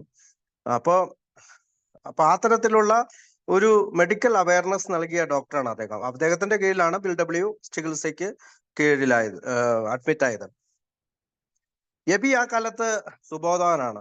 അപ്പൊ 1934 ബില്ല് ടൗൺസ് ഹോസ്പിറ്റലില് അവസാന ചികിത്സയ്ക്കായിട്ട് പ്രവേശിക്കുമ്പോൾ സിൽക്ക് വർത്ത് പറയുന്നുണ്ട്, തങ്ങളുടെ കൂട്ടുകാരനായ എബി താച്ചറുമായിട്ട് സംസാരിക്കാനായിട്ട് സിൽക്ക് വർത്ത് ആവശ്യപ്പെടുന്നുണ്ട്. ഏകദേശം 7 മാസം സുബോധമുള്ള എബി ബിൽ ഡബ്ല്യുവിനോട് സംസാരിക്കുകയും ഓക്സ്ഫോർഡ് ഗ്രൂപ്പിൽ പോകാനായിട്ട്, അന്നത്തെ വളരെ പ്രശസ്തി ആർജിച്ച ഒരു പ്രസ്ഥാനമാണ്, അവിടെ പോകാനായിട്ട് പ്രേരിപ്പിക്കുന്നുണ്ട്. അപ്പൊ ബില്ലിനെ വീട്ടിൽ സന്ദർശിച്ച എബി ബില്ലിനോട് ഓക്സ്ഫോർഡ് ഗ്രൂപ്പിൽ പറ്റി പറയുകയും അങ്ങനെ ഓക്സ്ഫോർഡ് ഗ്രൂപ്പിൽ ഇവർ രണ്ടുപേരും കൂടി എത്തുകയും ചെയ്യുന്നുണ്ട്. ഓക്സ്ഫോർഡ് ഗ്രൂപ്പിന്റെ സഹായത്താലാണ് അവസാനം ബിൽ ഡബ്ല്യു ടൗൺസ് ഹോസ്പിറ്റലിൽ പ്രവേശിക്കാൻ തീരുമാനിക്കുന്നത്. നമുക്കതറിയാം, നമ്മുടെ സാം ഷുമാക്കർ നമ്മുടെ രോഗത്തെ ക്യാൻസർ രോഗത്തോട് ഉപമിക്കുകയും മദ്യാസക്തി അങ്ങനെയുള്ള ഒരു രോഗമാണെന്നൊക്കെ പറഞ്ഞ് മനസ്സിലാക്കുകയൊക്കെ ചെയ്യുമ്പോഴാണ് ബിൽ ഡബ്ല്യു വീണ്ടും പ്രവേശിക്കാനായിട്ട് തയ്യാറാകുന്നത്. അപ്പോൾ എബിയുടെ പ്രേരണ കൂടി ബിൽ ഡബ്ല്യുവിന് ഇങ്ങനെ ഹോസ്പിറ്റലിൽ പ്രവേശിപ്പിക്കാനും ഓക്സ്ഫോർഡ് ഗ്രൂപ്പിൽ പ്രവേശിപ്പിക്കാനും അല്ലെങ്കിൽ അവിടെ സന്ദർശിക്കാനും ആയിട്ടൊക്കെ സഹായിക്കുന്നുണ്ട്. അപ്പൊ ബില്ല് ഓക്സ്ഫോർഡ് ഗ്രൂപ്പില് അതിനുശേഷം വളരെയധികം താല്പര്യം കാണിച്ചു. അതാണ് മാനസ്ക്രിപ്റ്റില്, അതായത് ബിഗ് ബുക്കിന്റെ മാനസ്ക്രിപ്റ്റില് ആരെങ്കിലും ഉപദ്രവിച്ചാൽ ഏതെങ്കിലും തരത്തിലുള്ള, അത് എത്ര ഡിഗ്രി ആയാലും, 1% ആയാലും 100% ആയാലും, അത് സുബോധത്തിൽ നിൽക്കണമെങ്കിൽ അയാളോട് ഉപദ്രവിച്ച ആളോട് ക്ഷമ ചോദിക്കണമെന്നും കുറ്റം ഏറ്റുപറയണമെന്നും, ഇനിയിപ്പോ മോഷണമാണ് നടത്തിയതെങ്കിൽ അപ്പോളജൈസ് ചെയ്ത് മോഷണം നടത്തിയ വസ്തുക്കൾ തിരിച്ചു കൊടുക്കണമെന്നോ, അങ്ങനെ ആരെങ്കിലും ഉപദ്രവിച്ചാൽ നിങ്ങൾ വീണ്ടും അങ്ങനെ ചെയ്യണമെന്നൊക്കെ അത്തരം കാര്യങ്ങൾ പരിഹാരമായിട്ട് ചെയ്യേണ്ടതിന്റെ ആവശ്യകത ഓക്സ്ഫോർഡ് ഗ്രൂപ്പിൽ നിന്ന് കിട്ടിയതായി റൂത്ത് പറയുക. അപ്പോ ഇത്തരം കാര്യങ്ങളിൽ ബില്ല് ഒരു കുഴപ്പം കണ്ടെത്തി. അത് ന്യൂയോർക്കിലുണ്ടായ 2 ഇൻസിഡന്റുകളിൽ നിന്ന്, 2 സംഭവങ്ങളിൽ നിന്നാണ്. അതായത് ഒരു അംഗം തന്റെ ഭാര്യയോട് തനിക്കൊരു മറ്റൊരു ബന്ധമുണ്ടെന്ന് തുറന്നു പറയുകയും അവരുടെ ഇടയിൽ വലിയ കുഴപ്പത്തിൽ ചാടുകയും ചെയ്തു. ബില്ല് ഇത് ചിന്തിച്ചത്, യഥാർത്ഥത്തിൽ ഇങ്ങനെ ക്ഷമ ചോദിക്കുന്നതും തുറന്നു പറയുന്നതും ലോകത്തിലെ ഏറ്റവും മഹനീയമായ കാര്യമാണ്. എന്നാൽ ഇവിടെ ഒരു കാര്യം സംഭവിക്കുന്നുണ്ട്, മറ്റൊരാൾ മുറിവേൽക്കാൻപ്പെടാനുള്ള സാധ്യതയുണ്ട്. അതിനാൽ മറ്റുള്ളവർക്ക് ഹാനികരമാകാതെ അല്ലെങ്കിൽ മറ്റുള്ളവരെ ഉപദ്രവിക്കാതെ രമ്യതയിൽ ഏർപ്പെടാനായിട്ടാണ് ബില്ല് കൂടുതൽ തന്റെ മാനസ്ക്രിപ്റ്റിൽ വിവരിച്ചത്. ഇപ്പോൾ നമ്മൾ വീട്ടിൽ നിന്ന് പണം മോഷ്ടിച്ചാൽ അത് മാതാപിതാക്കളോട് തുറന്നു പറയണോ എന്നൊക്കെ ബില്ല് ഇങ്ങനെ വിവരിക്കുന്നതായിട്ടൊക്കെ റൂത്ത് പറയുന്നുണ്ട്. അപ്പോൾ ഓക്സ്ഫോർഡ് ഗ്രൂപ്പ് ബിൽ ഡബ്ല്യുവിനെ സ്വന്തമായിട്ട് ചില തത്വങ്ങൾ രൂപീകരിക്കുന്നതിനായിട്ട് പ്രേരിപ്പിച്ചിട്ടുണ്ടെങ്കിലും ഓക്സ്ഫോർഡ് ഗ്രൂപ്പിന്റെ ഭാഗത്തു നിന്ന് ബിൽ ഡബ്ല്യുവിനെ കുറ്റപ്പെടുത്തലാണ് വന്നത്. കാരണം ബിൽ ഡബ്ല്യു ചിന്തിച്ചത് മറ്റ് മദ്യാസക്തരെ സഹായിക്കാനായിട്ട് മദ്യാസക്തർക്കാണ് കഴിയുകയുള്ളൂ. മറ്റുള്ള ആളുകൾ അല്ലെങ്കിൽ മദ്യാസക്തരല്ല ആളുകൾ മദ്യാസക്തരെ സഹായിച്ചാൽ അത് പ്രയോജനം ചെയ്യില്ല എന്ന് ബിൽ ഡബ്ല്യു വിശ്വസിച്ചു. പക്ഷെ ഓക്സ്ഫോർഡ് ഗ്രൂപ്പിന്റെ ആളുകൾ ഞങ്ങൾക്ക് അത് കഴിയും, അതിനുള്ള കഴിവുണ്ട് എന്നുള്ള രീതിയിലാണ് അവർ ചിന്തിച്ചത്. അപ്പോ ബില്ലിന് പലപ്പോഴും ഇത് ചെയ്യാനുള്ള അവകാശമില്ല എന്ന് തന്നെ ഓക്സ്ഫോർഡ് ഗ്രൂപ്പുകാര് പലപ്പോഴും ചിന്തിക്കുകയും പറയുകയൊക്കെ ചെയ്തിട്ടുണ്ട്. അപ്പോൾ ആൽക്കഹോളിക്സിനെ സഹായിക്കാനായി മറ്റൊരു ആൽക്കഹോളിക്കിനെ കഴിയുകയുള്ളൂ എന്നുള്ള തന്റെ ഉറച്ച വിശ്വാസത്തിലും അത് പ്രയോജനകരമാക്കാനുമാണ് ബില്ല് മനസ്സിലാക്കുകയും ശ്രമിക്കുകയും ചെയ്തതാണ്. അങ്ങനെയാണ് ഓക്സ്ഫോർഡ് ഗ്രൂപ്പിൽ നിന്ന് അദ്ദേഹം മാറാനും ഡോക്ടർ ബോബ് സ്മിത്ത് എന്ന് പറയുന്ന നമ്മുടെ ഡോക്ടറെ കാണാനും ഇങ്ങനെ ആൽക്കഹോളിക്സ് അനോണിമസിന്റെ രൂപീകരണത്തിലേക്കും വഴി തെളിച്ചത്. റൂത്ത് ബില്ലുമായിട്ട് കണ്ടുമുട്ടിയത് സെക്രട്ടറി ആയിട്ട് ജോലിക്കായിട്ട് അപേക്ഷകൾ ഒരു ഏജൻസി കൊടുത്തപ്പോഴാണ്. പല ജോലികളും അവൾക്ക് കിട്ടി. പക്ഷെ അവൾ 1-2 ആഴ്ച മാത്രമേ ആ ജോലികളിൽ തുടർന്നുള്ളൂ. കാരണം അവൾക്കൊരു സെക്രട്ടറി ആയിട്ടുള്ള ജോലിയാണ് ഇഷ്ടപ്പെട്ടത്.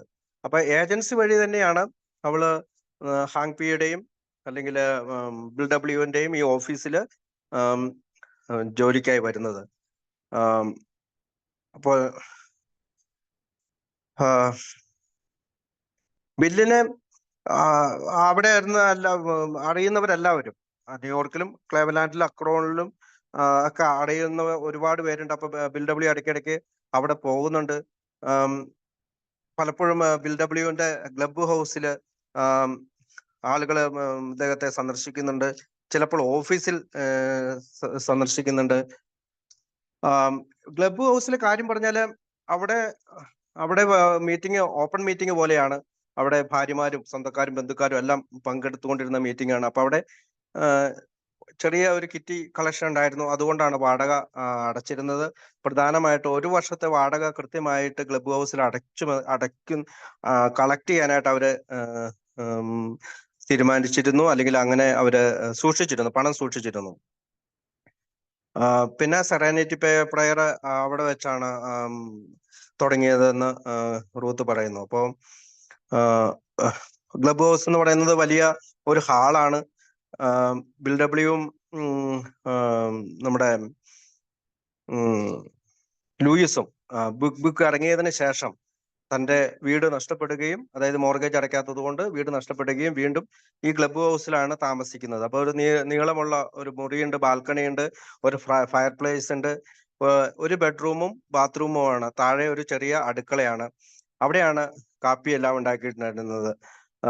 രാവിലെ ഭക്ഷണം അല്ലെങ്കിൽ അത്താഴം എല്ലാം ലൂയിസ് ഒരുക്കിയിരുന്നു.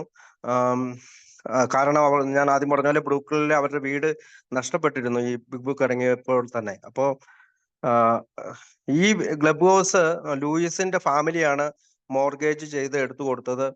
പക്ഷെ അവർ മോർഗേജ് കൃത്യമായിട്ട് അടച്ചില്ല, അല്ലെങ്കിൽ അവരതിന് പിന്നീട് മോർഗേജ് അടയ്ക്കാനായിട്ട് കൃത്യമായിട്ട് മോർഗേജ് അടയ്ക്കാൻ കഴിഞ്ഞില്ല എന്ന് റൂത്ത് പറയുന്നുണ്ട്. അപ്പം ബില്ലിന് എ.ഐയിലാണ് താല്പര്യം, എ.ഐക്കാരോട് സംസാരിക്കാനും. അതുകൊണ്ട് തന്നെ ബില്ല് ഇത്തരം കാര്യങ്ങളിലൊന്നും വളരെ ശ്രദ്ധിച്ചില്ല എന്ന് റൂത്ത് പറയുന്നു. പിന്നെ അത് ഒരു ഡിപ്രഷൻ ടൈമായിരുന്നു. രാജ്യം മുഴുവൻ നല്ല ജോലി കിട്ടുകയോ അങ്ങനെ ജീവിക്കാൻ പറ്റാത്തൊരവസ്ഥയുള്ള സമയത്താണ് ലൂയിസ് കൂടുതൽ കടുത്ത രീതിയിൽ ഇത്തരം കാര്യങ്ങൾ അതിജീവിക്കുകയും, ലൂയിസ് മനോഹരമായ ഒരു സ്ത്രീയാണ് എന്ന് റൂത്ത് പറയാണ്. അപ്പം എല്ലാ പ്രതിസന്ധികളെയും അതിമനോഹരമായി അവൾ അതിജീവിച്ചു. കോഫി ഉണ്ടാക്കാനായിട്ട് അടുക്കളയിൽ ഒരാള് ഉണ്ടായിരുന്നു. അയാളെ കെയർ ടേക്കർ എന്നാണ് വിളിച്ചിരുന്നത്. അയാൾക്കും വേറെ വീടൊന്നും ഉണ്ടാകാത്തതുകൊണ്ട് ഇവരോടൊപ്പമാണ് താമസിച്ചിരുന്നത്. പക്ഷെ അയാൾ കോഫി ഉണ്ടാക്കുമ്പോൾ ഒരു സ്ത്രീകളെയും കോഫി ഉണ്ടാക്കാനായിട്ട് അനുവദിച്ചില്ല. അയാളുടെ അധികാരപരിധിയിലായിരുന്നു എല്ലാം. അപ്പൊ കാപ്പി റൂത്ത് അവിടെ തമാശ രീതി പറയുന്നുണ്ട്, അവൾ കുടിച്ചതിൽ വെച്ച് ഏറ്റവും മോശമായ കാപ്പിയായിരുന്നു. ആ കാപ്പി കുടിച്ചാൽ മരിച്ചു പോകുമെന്ന് പോലും തോന്നിപ്പോകുന്നു. അപ്പൊ അത്രയും മോശമായ കോപ്പിയാണ് അയാൾ ഉണ്ടാക്കിയിരുന്നതെന്നും അവിടെ ആരെയും പ്രവേശിച്ചിരുന്നില്ല എന്നൊക്കെ പറയുന്നുണ്ട്. അപ്പോൾ ആൽക്കഹോളിക് ആയിട്ട് വരുന്ന ആളുകളുടെ ഓരോ മനോഭാവങ്ങളും ഇതിൽ നിന്ന് നമുക്ക് മനസ്സിലാക്കാം. അപ്പോൾ ബില്ല് അധിക നേരം ഞാൻ ആദ്യം പറഞ്ഞ പോലെ ബിഗ് ബുക്കിന്റെ ടൈപ്പിങ്ങിനായിട്ട് വെയിറ്റ് ചെയ്തില്ല. അത് റൂത്തിന്റെ ജോലിയായിരുന്നു. ടൈപ്പ് ചെയ്യുക, വായിക്കുക, ഇതെല്ലാം അവൾ കൃത്യമായി ചെയ്തു. അയാൾക്കെല്ലാം മനസ്സിലാകുന്നുണ്ടായിരുന്നു. അയാളുടെ ചിന്തകൾക്ക് വളരെ വേഗം ഉണ്ടായിരുന്നു. അയാൾ വളരെ വേഗം സംസാരിച്ചു. അയാൾ എല്ലാ ദിവസവും മഞ്ഞ കളറിലുള്ള ലീഗൽ പേപ്പറിൽ എല്ലാം എഴുതിക്കൊണ്ട് വരും. അതെന്നോട് ടൈപ്പ് ചെയ്യാൻ പറയും. അയാൾ ഒരു മൂഡിലാണെങ്കിൽ, ബിൽഡബ്ല്യു ഒരു മൂഡിലാണെങ്കിൽ എണീറ്റ് നിന്നിട്ട് പറയും. അത് റൂത്ത് ടൈപ്പ് ചെയ്തുകൊണ്ട് ഇരിക്കും. പലപ്പോഴും ബിൽഡബ്ല്യുവിന്റെ പറച്ചിലിനൊപ്പം ടൈപ്പിംഗ് പോകാനായിട്ട് സ്പീഡ് പോകാനുണ്ടായിട്ടില്ല എങ്കിൽ പോലും ബിൽ പറയുന്നതിനോടൊപ്പം ടൈപ്പ് ചെയ്തെന്ന് പോകുന്നതായിരുന്നു ബില്ലിന് ഇഷ്ടം. ബില്ല് ഇത്തരം ടൈപ്പിംഗ് എല്ലാം എല്ലാ ഗ്രൂപ്പുകളിലേക്ക് അയക്കുകയും എല്ലാ വ്യക്തികളുമായിട്ട്, പ്രത്യേകിച്ച് ഡോക്ടർ ബോബ്, ക്ലാരൻസ് എസ് എന്നിവരൊക്കെ ആയിട്ട് ഈ ആശയങ്ങൾ പങ്കിടുകയും പിന്നീട് വ്യക്തിഗതകൾ അയക്കാൻ എഴുതി തരാൻ ആവശ്യപ്പെടുകയൊക്കെ ചെയ്യുന്നുണ്ട്. അപ്പോൾ വ്യക്തിഗതകൾ വരാനായിട്ട് പിന്നെയും കാലതാമസം ഉണ്ടായതുകൊണ്ട് തന്നെ ഒറിജിനൽ ചാപ്റ്റേഴ്സിന്റെ ജോലി ചെയ്തുകൊണ്ട് ബിൽഡബ്ല്യുവും റൂത്തും അധ്യായങ്ങളും പടികളും ഒക്കെ വീണ്ടും റൂത്ത് പറയുന്നത് 40ഓ 50ഓ പ്രാവശ്യം വീണ്ടും വീണ്ടും ടൈപ്പ് ചെയ്തു എന്നാണ്. കാരണം നമ്മൾ എഴുതുമ്പോഴും ക്ലെവ്ലാൻഡിലേക്ക് അക്രോണിലേക്കും വിമർശനങ്ങൾ പലപ്പോഴും വരുന്നെത്തി ഞങ്ങൾ അത് ചെവി കൊണ്ടുവന്ന് റൂത്ത് പറയുന്നു. ബുക്ക് ബുക്കിൽ അവർ പറഞ്ഞ ഇങ്ങനെ ബുക്ക് ബുക്കിൽ നിങ്ങൾ ഇതാണ് എഴുതാൻ പോകുന്നതെന്ന് ഞങ്ങൾ അറിഞ്ഞു, അതുകൊണ്ട് അത് നിങ്ങൾക്ക് ചെയ്യാൻ കഴിയില്ല എന്നൊക്കെ ബില്ലിന് വളരെ വിമർശനാത്മകമായി അവർ എഴുതുന്നുണ്ട്. പിന്നെയും തിരുത്തി ബില്ല് ഇത്തരം മാനസ്ക്രിപ്റ്റുകൾ അയച്ചുകൊണ്ടിരുന്നു. ഒരു ദീർഘകാല അല്ലെങ്കിൽ ദീർഘസമയ പരിപാടിയായി അത് ബഹുദൂരം പിന്നിട്ടു. ആദ്യം പറഞ്ഞ പോലെ അതൊരു ഗ്രൂപ്പില് ബിയർ മാത്രം വിളമ്പിയെന്ന് പറഞ്ഞ ബില്ല് ഇത്തരം അസാധാരണ കാര്യങ്ങൾ ഗ്രൂപ്പിൽ സമ്മതിക്കുന്നുണ്ട്. അതുകൊണ്ട് തന്നെ അത്രയും വേഗം ഉചിതമായത് ബിഗ് ബുക്ക് ആയിരുന്നു, അത് അവർക്ക് എത്തിക്കുകയാണ് ഏറ്റവും ഉചിതമായത് എന്നൊക്കെ ബിൽഡബ്ല്യു വിശ്വസിക്കുന്നു. അപ്പോൾ ബിൽഡബ്ല്യു ഒരു മതവിശ്വാസിയായിരുന്നു. പക്ഷെ അദ്ദേഹം ഒരു പള്ളിയിൽ എപ്പോഴും പോകും. അങ്ങനെ ഒരു അതിനെന്താ പറയുന്ന മതവിശ്വാസിയായിരുന്നു, പക്ഷെ ഒരു ചർച്ച് ഗോയിങ് പേഴ്സൺ ആയിരുന്നില്ല. എപ്പോഴും പള്ളിയിൽ പോവുകയോ അല്ലെങ്കിൽ റിലീജിയസ് ആയിട്ടുള്ള കാര്യങ്ങളിൽ ഭാഗവാക്കാവുന്ന ഒരാളായിരുന്നില്ല. ഏതായാലും മതത്തെ പറ്റിയെല്ലാം അദ്ദേഹം വ്യക്തമായിട്ട് ഈ അധ്യായങ്ങളിൽ എഴുതുന്നുണ്ട്. മറ്റുള്ളവരെ ബഹുമാനിക്കുന്ന തരത്തിൽ, സ്നേഹിക്കുന്ന തരത്തിൽ നല്ലതരം വാക്കുകൾ ഉപയോഗിച്ചുകൊണ്ടാണ് ബെൽഡബ്ല്യു അത് എഴുതിയത്. മതവിശ്വാസിയാണെങ്കിലും പള്ളിയുമായിട്ട് യാതൊരുവിധ ബന്ധവും അദ്ദേഹം സ്ഥാപിച്ചില്ല. അയാളുടെ മനസ്സിൽ വലിയൊരു ദർശനം ഉണ്ടായിരുന്നു.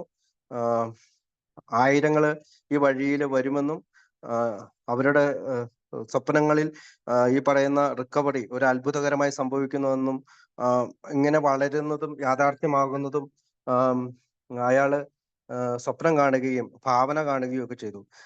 മനുഷ്യത്വത്തിന്റെ ഈ അടിസ്ഥാനത്തിലാണ് ബിൽഡബ്ല്യു എന്ന മനുഷ്യൻ, സ്നേഹമുള്ള മനുഷ്യൻ, ഈ ലോകത്ത് ഒരു മനുഷ്യശക്തിക്ക് ചെയ്യാൻ കഴിയുന്നതിനേക്കാൾ കൂടുതലായി അദ്ദേഹം ചെയ്തു എന്നൊക്കെ റൂത്ത് വിവരിക്കുന്നുണ്ട്. അപ്പോൾ സെറനിറ്റി പ്രയറിനെ കുറിച്ച് പറയുന്നത്, സെറനിറ്റി പ്രയർ ആദ്യത്തെ ക്ലബ് ഹൗസിൽ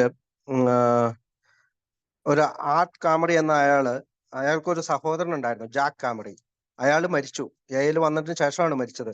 അപ്പൊ അയാൾ മരിച്ചിട്ട് അധികം ആറിന് മുമ്പ് തന്നെ സഹോദരനായ ആർട്ട് കാമറി നമ്മുടെ ഗ്രൂപ്പിലെത്തി.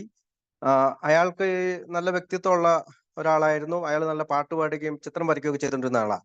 അപ്പൊ അയാളുടെ കയ്യില് അയാൾ ഒരു ദിവസം ഗിത്താറും ഒക്കെ ആയിട്ട് വന്നപ്പോ അയാൾക്ക് പേപ്പർ കട്ടിങ്ങിൽ നിന്ന് കിട്ടിയ ഒരു ഭാഗം റൂത്തിനെ ഏൽപ്പിക്കുന്നുണ്ട്. റൂത്തും അയാളും വിവാഹ പ്രശ്നങ്ങളുള്ളവരായതുകൊണ്ട് രണ്ടുപേരും നല്ല സ്നേഹിതരായിരുന്നു. അങ്ങനെ ഒരു ദിവസം ഉച്ചയ്ക്ക് ഭക്ഷണം കഴിക്കാൻ ഇറങ്ങുമ്പോഴാണ് ഈ പറയുന്ന ഒരു ക്ലിപ്പ്, സെറനിറ്റി പ്രയറിന്റെ ക്ലിപ്പ്, മദർ എന്ന് ഒപ്പിട്ട ഒരു ക്ലിപ്പ് ഇവൾ കാണുന്നത്. ഇത് അവൾക്ക് വളരെയധികം ഇഷ്ടപ്പെട്ടു. എഐക്ക് പിന്നീട് അത് ഉപയോഗിക്കേണ്ടി വരുമെന്നൊന്നും റൂത്ത് വിചാരിച്ചില്ല. പക്ഷെ എഴുത്തുകളിൽ പലപ്പോഴും ഈ സെറനിറ്റി പ്രയർ വെച്ച് ടൈപ്പ് ചെയ്ത് അയക്കാനായിട്ട് അവള് ശ്രമിച്ചു.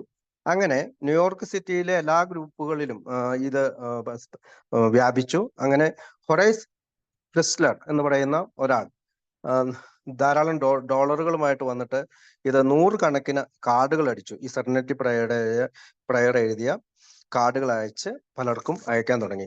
ആർക്കും വേണമെങ്കിലും അയാൾ അത് അയച്ചു കൊടുത്തു.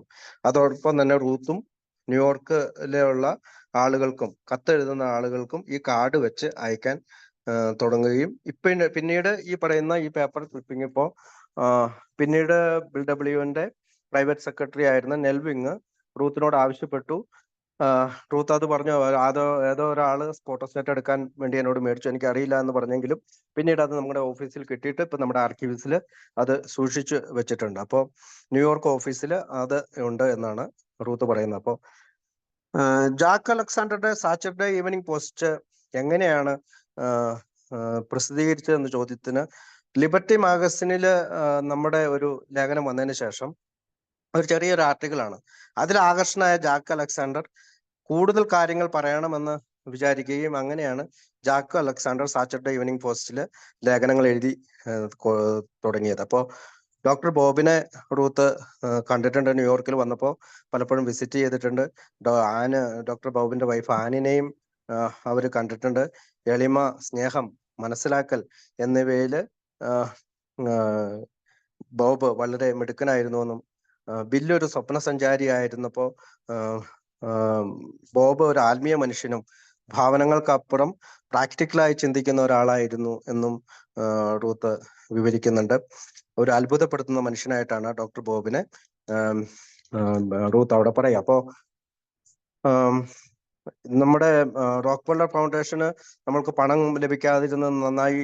പിന്നീട് കാരണം ആ പണം ലഭിക്കുന്നതിനായിട്ട് ബിൽഡബ്ല്യു ഒരുപാട് ശ്രമിച്ചു എന്നൊക്കെ പറഞ്ഞപ്പോൾ അവിടുത്തെ 2 റെപ്രസെന്റേറ്റീവിനെ ഈ ഓഫീസിലേക്ക് വിടുന്നുണ്ട്. അപ്പൊ ചെറിയൊരു ഓഫീസാണ്, ഒരു വലിയൊരു മേശയും ഒരു കൗച്ചും, പിന്നീട് ഒട്ടും സ്ഥലമില്ല. അപ്പൊ ആ സ്ഥലത്ത് ഈ റെപ്രസെന്റേറ്റീവ് വളരെ ഞെങ്ങി വന്നിരിക്കുകയും അവിടെ അങ്ങനെയൊക്കെ റിപ്പോർട്ട് ചെയ്തതൊക്കെ ആയിട്ട് റൂത്ത് പറയുന്നുണ്ട്. അപ്പോൾ യഥാർത്ഥത്തിൽ ലിബർട്ടി മാഗസിനാണ് രാജ്യം മുഴുവൻ എഐ അറിയിക്കാനായിട്ട് 1939 സഹായിച്ചത്, അതായത് ബുക്കിന്റെ പ്രചരണത്തിനായി. പിന്നെ അത് കൂടാതെ വി ദ പീപ്പിൾ എന്ന് പറയുന്ന ഒരു റേഡിയോ പ്രോഗ്രാമും ഇവർ നടത്തിയിരുന്നു. ആ പ്രോഗ്രാമില് ആദ്യത്തെ എഐയുടെ പബ്ലിക് ഇൻഫോർമേഷൻ എന്ന് പറയുന്നത് വി ദ പീപ്പിൾ എന്ന് പറയുന്ന ആ റേഡിയോ പ്രോഗ്രാമിലാണ്. ലിബർട്ടി മാഗസിനിലൂടെ ഏകദേശം 50 ആളുകളുടെ അന്വേഷണം വന്നിട്ടുണ്ടെന്നാണ് റൂത്ത് പറയുക. ബുക്ക് പ്രിന്റ് ചെയ്തപ്പോൾ അവർക്ക് കുറെ ഡോക്ടർമാരുടെ അഡ്രസ്സുകൾ ലഭിച്ചിരുന്നു. ഏകദേശം 2000 ഡോക്ടർമാരുടെ അഡ്രസ്സുകൾ അന്നത്തെ കാലത്ത് ലഭിച്ചിരുന്നു. അപ്പൊ അവർക്ക് ഈ റേഡിയോ പ്രോഗ്രാം കേൾക്കാൻ വേണ്ടിയിട്ട് ഹാങ്ക് വീണ്ടും ലെറ്റർ അയച്ചു. ഇന്ന സമയത്ത് റേഡിയോ പ്രോഗ്രാം ഉണ്ട്, നിങ്ങൾ കേൾക്കണം എന്നും നിങ്ങൾക്ക് ബുക്ക് ആവശ്യമുണ്ടെങ്കിൽ ഇന്ന അഡ്രസ്സിൽ ബന്ധപ്പെട്ട് കഴിഞ്ഞാൽ ബുക്ക് ഓർഡർ ചെയ്യാമെന്നും അവര് ആവശ്യപ്പെട്ടു. അപ്പൊ ഈ അവർക്ക് പക്ഷെ വന്നത് 2 ഓർഡറുകളാണ്. അതിനകത്തൊരു ഡോക്ടർ മാത്രമാണ് പണം അടച്ചത്. പിന്നെ ഒരു 6 ബുക്കിന്റെ ഓർഡറുകൾ വന്നു. പക്ഷെ ആ അഡ്രസ്സ് വ്യാജമായിരുന്നു. ആരോ ഇതൊരു തമാശയാക്കി കണ്ടു എന്നാണ് റൂത്ത് പറയുക. അപ്പം ഓക്സ്ഫോർഡ് ഗ്രൂപ്പിനെ കുറിച്ച് റൂത്തിന് അധികം അറിയത്തില്ല. പക്ഷെ ഇംഗ്ലണ്ടിലാണ് അത് ആരംഭിച്ചതെന്നും അതൊരു മതപരമായ മൂവ്മെന്റ് ആയിരുന്നെന്നും അത് ആളുകൾ പരസ്പരം 1 to 1 പരസ്പരം സഹായിക്കുന്ന ഒരു പ്രോഗ്രാമാണ് എന്നും ഒക്കെ അവിടെ പറയുന്നുണ്ട്. ഓക്സ്ഫോർഡ് ഗ്രൂപ്പിൽ എക്ക് ഒരുപാട്, അല്ലെങ്കിൽ ആൽക്കഹോളിക്കിന് ഒരുപാട് ലിമിറ്റേഷൻ ഉണ്ടായിരുന്നു. അതാണ് ആൽക്കഹോളിക്സ് അനോണിമസ് രൂപീകരിക്കാനും ബിഗ് ബുക്കിന്റെ മാനസ്ക്രിപ്റ്റ് ടൈപ്പ് ചെയ്യാനും ഒക്കെ ഇടയാക്കിയതായിട്ട് അവർ പറയുന്നുണ്ട്. പിന്നെ ഫാദർ ഡൗളിങ്ങിനെ കുറിച്ച്, അതായത് ബിൽ ഡബ്ല്യുവിന്റെ ഡിപ്രഷന്റെ സമയത്ത് ഫാദർ ഡൗളിങ് ബിൽ ഡബ്ല്യുവിനെ ഒരുപാട് സഹായിച്ചു എന്നും ബിഷപ്പ് ഷീൻ ആയുമായിട്ട് ബിൽ ഡബ്ല്യുവിന് നല്ല പരിചയമുണ്ടായിരുന്നു. അപ്പൊ അതുകൊണ്ടും ഡിപ്രഷനിൽ നിന്ന് മാറി നിൽക്കാൻ ബിൽ ഡബ്ല്യുവിനെ സഹായിച്ചു എന്നും ലോൺ ആൻഡ് ഓവർ എന്ന് പറയുന്ന വ്യക്തികഥ റൂത്താണ് എഴുതിയെന്നും അത് ഒരു മനുഷ്യനും അയാളുടെ അമ്മയും ആ മനുഷ്യന്റെ ആൽക്കഹോളിസത്തെ മാറ്റാനായിട്ട് റൂത്തിനെ സമീപിച്ചു എന്നും അയാളുടെ കഥയാണെന്നും പറയുന്നുണ്ട്. പിന്നീട് നമ്മൾ പറയുന്നത് ഫെമിനിയൻ വിക്ടറിയെ കുറിച്ചാണ്. നമുക്കറിയാം ഫ്ലോറൻസ് ആദ്യ വനിതയാകേണ്ടവളാണ്. കാര്യം മാർട്ടിമെന്നിന് മുമ്പ് നമ്മുടെ ഗ്രൂപ്പിൽ വന്നതാണെങ്കിൽ പിന്നീട് കുടിച്ചതുകൊണ്ട് ഫ്ലോറൻസിന്റെ സ്ഥാനം, ആദ്യത്തെ വനിത എന്നുള്ള സ്ഥാനം നഷ്ടപ്പെട്ടത്. അപ്പോൾ ഫ്ലോറൻസിന് എങ്ങനെയാണ് റൂത്തിന് അറിയാമെന്നുള്ളൊരു ചോദ്യത്തില് അവള് പറയുന്നത് ഈ ആദ്യത്തെ വനിത ആൽക്കഹോളിക് ആണ് ഇവളെന്നും ഇവളൊരു ഡൈവേഴ്സി ആയിരുന്നുവെന്നും അവൾക്ക് വീടും നഷ്ടപ്പെട്ടു, ഭർത്താവ് ഉപേക്ഷിച്ചു പോയി, എല്ലാം നഷ്ടപ്പെട്ട ഒരു പരിതാപകരമായ അവസ്ഥയിലാണ് 1938-39 അവളെ അയാൾ കണ്ടുമുട്ടുന്നത്. അങ്ങനെ എല്ലാവരും സമ്മതിച്ചതുകൊണ്ട് ഈ ഫ്ലോറൻസിനെ റൂത്തിന്റെ വീട്ടിൽ ഒരു ഹൗസ് കീപ്പർ ആയിട്ട് ഇവര് കൊണ്ടുവരുന്നുണ്ട്. അപ്പൊ 3 വയസ്സുള്ള തന്റെ ആൺകുട്ടിയെ നോക്കാൻ ഒരാളായി. അപ്പൊ റൂത്ത് വിചാരിച്ചു സ്വർഗത്തിലെത്തിയ പോലെയാണ് വിചാരിച്ചത്. പക്ഷെ ഫ്ലോറൻസ് റൂത്തിന്റെ മകനെ നന്നായി നോക്കുകയും ഫുഡ് നല്ല കുക്കായിരുന്നു എന്ന് പറയുന്നുണ്ട്. അപ്പൊ നന്നായി ഫുഡൊക്കെ വെച്ചു. പക്ഷെ ഒരു ദിവസം റൂത്തിന്റെ പിറന്നാൾ ദിവസം അവള് പറഞ്ഞു ഞാൻ നന്നായി ഫുഡ് വെക്കാം എന്നൊക്കെ പറഞ്ഞു റൂത്ത് ഓഫീസിൽ പോയി തിരിച്ചു വരുന്ന സമയത്ത് ഇവൾ മദ്യപിക്കുകയാണ് ഉണ്ടായത്. പിന്നീട് മദ്യപിച്ചതിന് ശേഷം പെട്ടെന്ന് ഫ്ലോറൻസ് മരിച്ചു. അവളുടെ കഥ ആദ്യത്തെ നമ്മുടെ ബിഗ് ബുക്കിലുണ്ട്. ഫെമിനിയൻ വിക്ടറി എന്നാണ് അതിന്റെ പേര്. അപ്പം ബിൽ ഡബ്ല്യു പറഞ്ഞത് വരുന്ന അംഗങ്ങളിൽ 50% ആളുകളും സോബർ ആകുന്നുണ്ട്. ചിലപ്പോൾ അയാൾ പറയും 25% ആകുന്നുണ്ട്. അങ്ങനെയൊക്കെ ഓരോ കണക്കുകൾ 500 ആളുകളായി എന്നൊക്കെ ഇടയ്ക്കിടയ്ക്ക് പറയുന്നതായി റൂത്ത് പറയുന്നുണ്ട്. അപ്പൊ ബിൽ ഡബ്ല്യുവിന് ഒരു സ്റ്റാറ്റിസ്റ്റിക്സ് എപ്പോഴാണ് ഇത്ര അംഗങ്ങളായി എന്ന് അറിയുന്നതും അത് ഇച്ചിരി എക്സാജറേറ്റ് ചെയ്ത് പറയുന്നതൊക്കെ പോലെയാണ് റൂത്തിന്റെ സംസാരത്തിൽ നിന്ന് നമുക്ക് മനസ്സിലാകുക. അപ്പോ രാജ്യത്തിന്റെ വിവിധ ഭാഗങ്ങളിൽ നിന്നും വ്യക്തിഗതകൾ വന്നു. അപ്പോ ആ വ്യക്തിഗതകള് പ്രസിദ്ധീകരിക്കുകയും ബിഗ് ബുക്കിലെ 90% ബില്ലിന്റെ ആശയങ്ങളും ചിന്തകളുമാണ്. പക്ഷെ ബില്ല് അത് അക്രോണിലേക്കും ഡോക്ടർ ബോബിനും ക്ലാരൻസിനും ഒക്കെ അയച്ച് നിർദ്ദേശങ്ങൾ വാങ്ങിയാണ് ഈ ചിന്തകളെല്ലാം ഒന്നിപ്പിച്ചത്. 1954 ബില്ല് നടത്തിയ ടെക്സാസിലെ ഒരു ടോക്കില് ബിഗ് ബുക്ക് എഴുതാനായിട്ട് 40 അംഗങ്ങൾ ഉള്ളപ്പോഴാണ് ശ്രമം തുടങ്ങിയത് എന്ന് പറയുന്നുണ്ട്. അപ്പോ ബിഗ് ബുക്കിന്റെ 12 പടികള് ഒറ്റ ദിവസം കൊണ്ട് തന്നെ എഴുതി തീർത്തതാണെന്നും അത് ഒരു മഞ്ഞ ഷീറ്റിൽ എഴുതി കൊണ്ടുവരുന്നതായിട്ടും സിസ്റ്റർ ഫ്രാൻസിസ് എന്ന് പറയുന്ന ഒരു സ്ത്രീയെ പറ്റിയും റൂത്ത് പറയുന്നുണ്ട്. അതായത് സിസ്റ്റർ ഫ്രാൻസിസ് അവരുടെ വീട്ടില് ഇത്തരം ആൽക്കഹോളിക്കുകളെ താമസിപ്പിക്കുകയും വീക്കെൻഡ്സിൽ അവര് 2-3 ദിവസമൊക്കെ ആളുകളെ താമസിപ്പിച്ച് സോബറാക്കുകയൊക്കെ ചെയ്തിട്ടുണ്ട്. ആ ഫാമിന്റെ പേര് ജോയ് ഫാം എന്നാണ് പിന്നീട് അറിയപ്പെട്ടത് എന്ന് പറഞ്ഞുകൊണ്ടാണ് അവളുടെ ആ റേഡിയോ പ്രഭാഷണം അവസാനിപ്പിക്കുന്നത്. അല്ലെങ്കിൽ റേഡിയോ പ്രഭാഷണം അല്ല, അതൊരു മീറ്റിംഗിൽ അവള് ചോദ്യോത്തര പരിപാടി അവസാനിപ്പിക്കുന്നത്. അപ്പൊ നമ്മളിവിടെ 2-3 കാര്യങ്ങൾ കേട്ടു. ഒന്ന് ലിബർട്ടി മാഗസിനില് ഫുൾട്ടൺ ഓസ്ലറിന്റെ ഒരു ആർട്ടിക്കിള്, പിന്നെ ജാക്ക് അലക്സാണ്ടറുടെ Saturday Evening Post, We the People എന്ന റേഡിയോ പ്രോഗ്രാം. അപ്പൊ നമുക്ക് ഫ്രം ലിബർട്ടി മാഗസിനിൽ വന്ന ആർട്ടിക്കിളിലേക്ക് ഒന്ന് പോകാം. അതിനകത്ത് ഞാൻ ഒരു 3-4 പാരഗ്രാഫ് ഉള്ളൂ. അപ്പോൾ സമൂഹത്തിലെ from liberty magazine by Fulton Osler. സമൂഹത്തിന്റെ ഏറ്റവും താഴത്തെ തട്ടിൽ ജാതി ഭ്രഷ്ടർ, സമൂഹത്തിൽ നിന്ന് ഭ്രഷ്ടരായവർ, തൊടാൻ പറ്റാത്തവർ എന്നൊക്കെയുള്ളവർക്കുള്ള ഒരു വാക്കുണ്ട്. ആ വാക്ക് ഇതാണ്: ബന്ധുക്കൾ അല്ലെങ്കിൽ സ്വന്തക്കാർ എന്നാണ്. ഞാൻ എയുടെ ഒരു ബന്ധുവാണ്. എയിൽ എന്റെ സ്ഥാനം എന്തെന്ന് എനിക്കറിയാം. ഞാൻ പരാതി പറയുന്നില്ല. ഞാൻ ഒരു മദ്യപാനി ആയിരുന്നെങ്കിലെന്ന് പല പല സമയങ്ങളിലും ഞാൻ ആഗ്രഹിച്ചു പോയിട്ടുണ്ട്. അങ്ങനെ പറയുമ്പോൾ നിങ്ങൾക്ക് പരിഭവം തോന്നരുത്. അതുകൊണ്ട് ഞാൻ അർത്ഥമാക്കുന്നത് ഞാൻ എയിൽ ഒരു അംഗമായിരുന്നെങ്കിൽ എന്നാണ്. അതിന് കാരണം എന്തെന്നോ? ലോകത്തിലേക്കും ഏറ്റവും വശ്യതയും ആകർഷതയും ഉള്ളവരാണ് അംഗങ്ങളെന്ന് ഞാൻ കരുതുന്നു. ഇതെന്റെ വ്യക്തിപരമായ അറിവ് വെച്ചുള്ള അഭിപ്രായമാണ്. ഒരു പത്രപ്രവർത്തകൻ എന്ന നിലയിൽ ഏറ്റവും ആകർഷകമായ വ്യക്തിത്വമുള്ള നിരവധി ആളുകളുമായി ഞാൻ ബന്ധപ്പെട്ടിട്ടുണ്ട്. പ്രത്യേകിച്ച് സിനിമാ ലോകത്തുള്ളവർ, നാടക കലാകാരന്മാർ, എഴുത്തുകാർ, രാഷ്ട്രീയ രംഗത്തുള്ളവർ, പുരുഷന്മാർ, സ്ത്രീകൾ, ഇവരെയൊക്കെ എനിക്ക് നന്നായി അറിയാം. USA വൈറ്റ് ഹൗസിൽ വിരുന്നിന് ഞാൻ പോയിട്ടുണ്ട്. രാജാക്കന്മാരും മന്ത്രിമാരും അംബാസഡർമാരും എന്നിങ്ങനെ നീണ്ടുപോകുന്ന നിരയിലുള്ള പ്രമുഖരുമായി ഞാൻ പലപ്പോഴും സമയം ചെലവഴിച്ചിട്ടുണ്ട്. പക്ഷെ ഒന്ന് പറയട്ടെ, എൻ്റെ സുഹൃത്തുക്കൾക്കൊപ്പം ചെലവഴിക്കാൻ പറ്റുന്ന ഒരു സായാഹ്നത്തിന് അതിന് വലിയ വിലയായിട്ട് ഞാൻ കരുതുന്നു, അല്ലെങ്കിൽ ഞാൻ നൽകുന്നു. ഒരു പുഴുവായി എയിൽ ജനിച്ച് എയിലൂടെ ചിത്രശലഭമായി മാറിയ ഈ കൂട്ടരെ ഇത്രയ്ക്കും വശ്യതയുള്ളവരായി ഞാൻ എന്തുകൊണ്ട് അംഗീകരിക്കുന്നു എന്ന് എന്നോട് തന്നെ ഞാൻ ചോദിക്കാറുണ്ട്. ഒന്നിലധികം കാരണങ്ങളുണ്ട് അതിന്. ചിലവയെ പറ്റി ഞാൻ പറയട്ടെ. ഒന്ന്, വളരെയധികം ഭാവനാശക്തി ഉള്ളവരാണ് എക്കാർ. അതുകൊണ്ട് തന്നെയാണ് അവർ മദ്യാസക്തരായതും. ചിലർ അവരുടെ ജീവിതാഭിലാഷങ്ങൾ ഉയർത്തുന്നതിനായി കുടിച്ചവരാണ്. മറ്റു ചിലരാകട്ടെ അവരുടെ ഭാവനകൾ കാട് കയറുന്നതിനെ നിയന്ത്രിക്കുന്നതിനായി കുടിച്ചു ബോധം കെട്ടവരാണ്. പക്ഷെ അവർ സുബോധത്തിലേക്ക് തിരികെ എത്തുമ്പോൾ അവരുടെ ഭാവനകൾക്ക് പുതിയ അവതാരം ഉണ്ടാകുന്നു. അവരുടെ സംസാരത്തിൽ പുതിയ നിറവും വെളിച്ചവും ഉണ്ടാവുന്നു. അതുകൊണ്ട് തന്നെ ഈ കൂട്ടർ വളരെ വശ്യതയുള്ള വ്യക്തിത്വമുള്ളവരാണ്. രണ്ടാമത്തെ കാര്യമായിട്ട് പറയുന്നത്, അംഗങ്ങൾ ആരാണോ അവരത് തന്നെ, ആരായിരുന്നോ അത് തന്നെയായിരുന്നു. വളരെ വികാരജീവികളും ഭാവനാസമ്പന്നരും രസകരമായി ജീവിക്കുന്നവരും ലോക സത്യത്തെ മനസ്സിലാക്കുന്നവരുമാണ്. അവർ വികാരജീവികളാണെന്ന് പറയുമ്പോൾ വളരെ പെട്ടെന്ന് ദേഷ്യം, സന്തോഷം, സങ്കടം എന്നീ വികാരങ്ങൾക്ക് അടിമപ്പെടുന്നവരാണ്. അതവരെ മദ്യത്തിലേക്ക് നയിച്ചു. പക്ഷെ സുബോധത്തിൽ എത്തിയപ്പോഴും അവർ വികാരജീവികളായി തുടരുന്നു. എങ്ങനെയാണെന്നോ? സത്യത്തോട് പെട്ടെന്ന് പ്രതികരിക്കുന്നു, സൗന്ദര്യത്തോട് പ്രതികരിക്കുന്നു, ഈ ജീവിതത്തിലെ മഹത്വങ്ങളോടും തത്വങ്ങളോടും പ്രതികരിക്കുന്നു. അതുകൊണ്ട് തന്നെ വളരെ വശ്യമായ വ്യക്തിത്വം അവർക്കുണ്ട്. ജീവിതത്തിലെ തമാശകൾ ആസ്വദിക്കുന്നവരാണ് അവർ. കുടിച്ചു ബോധം മറഞ്ഞു നടന്ന സമയത്തും അവർ തമാശക്കാരായിരുന്നു. കുടിച്ചു നിന്നപ്പോൾ മിക്കപ്പോഴും ജീവിതത്തിലെ ചെറിയ തമാശകളെയും ചെറിയ കാര്യങ്ങളെയും വളരെ ഗൗരവമായി സമീപിക്കാൻ അവർ നിർബന്ധിതരായി.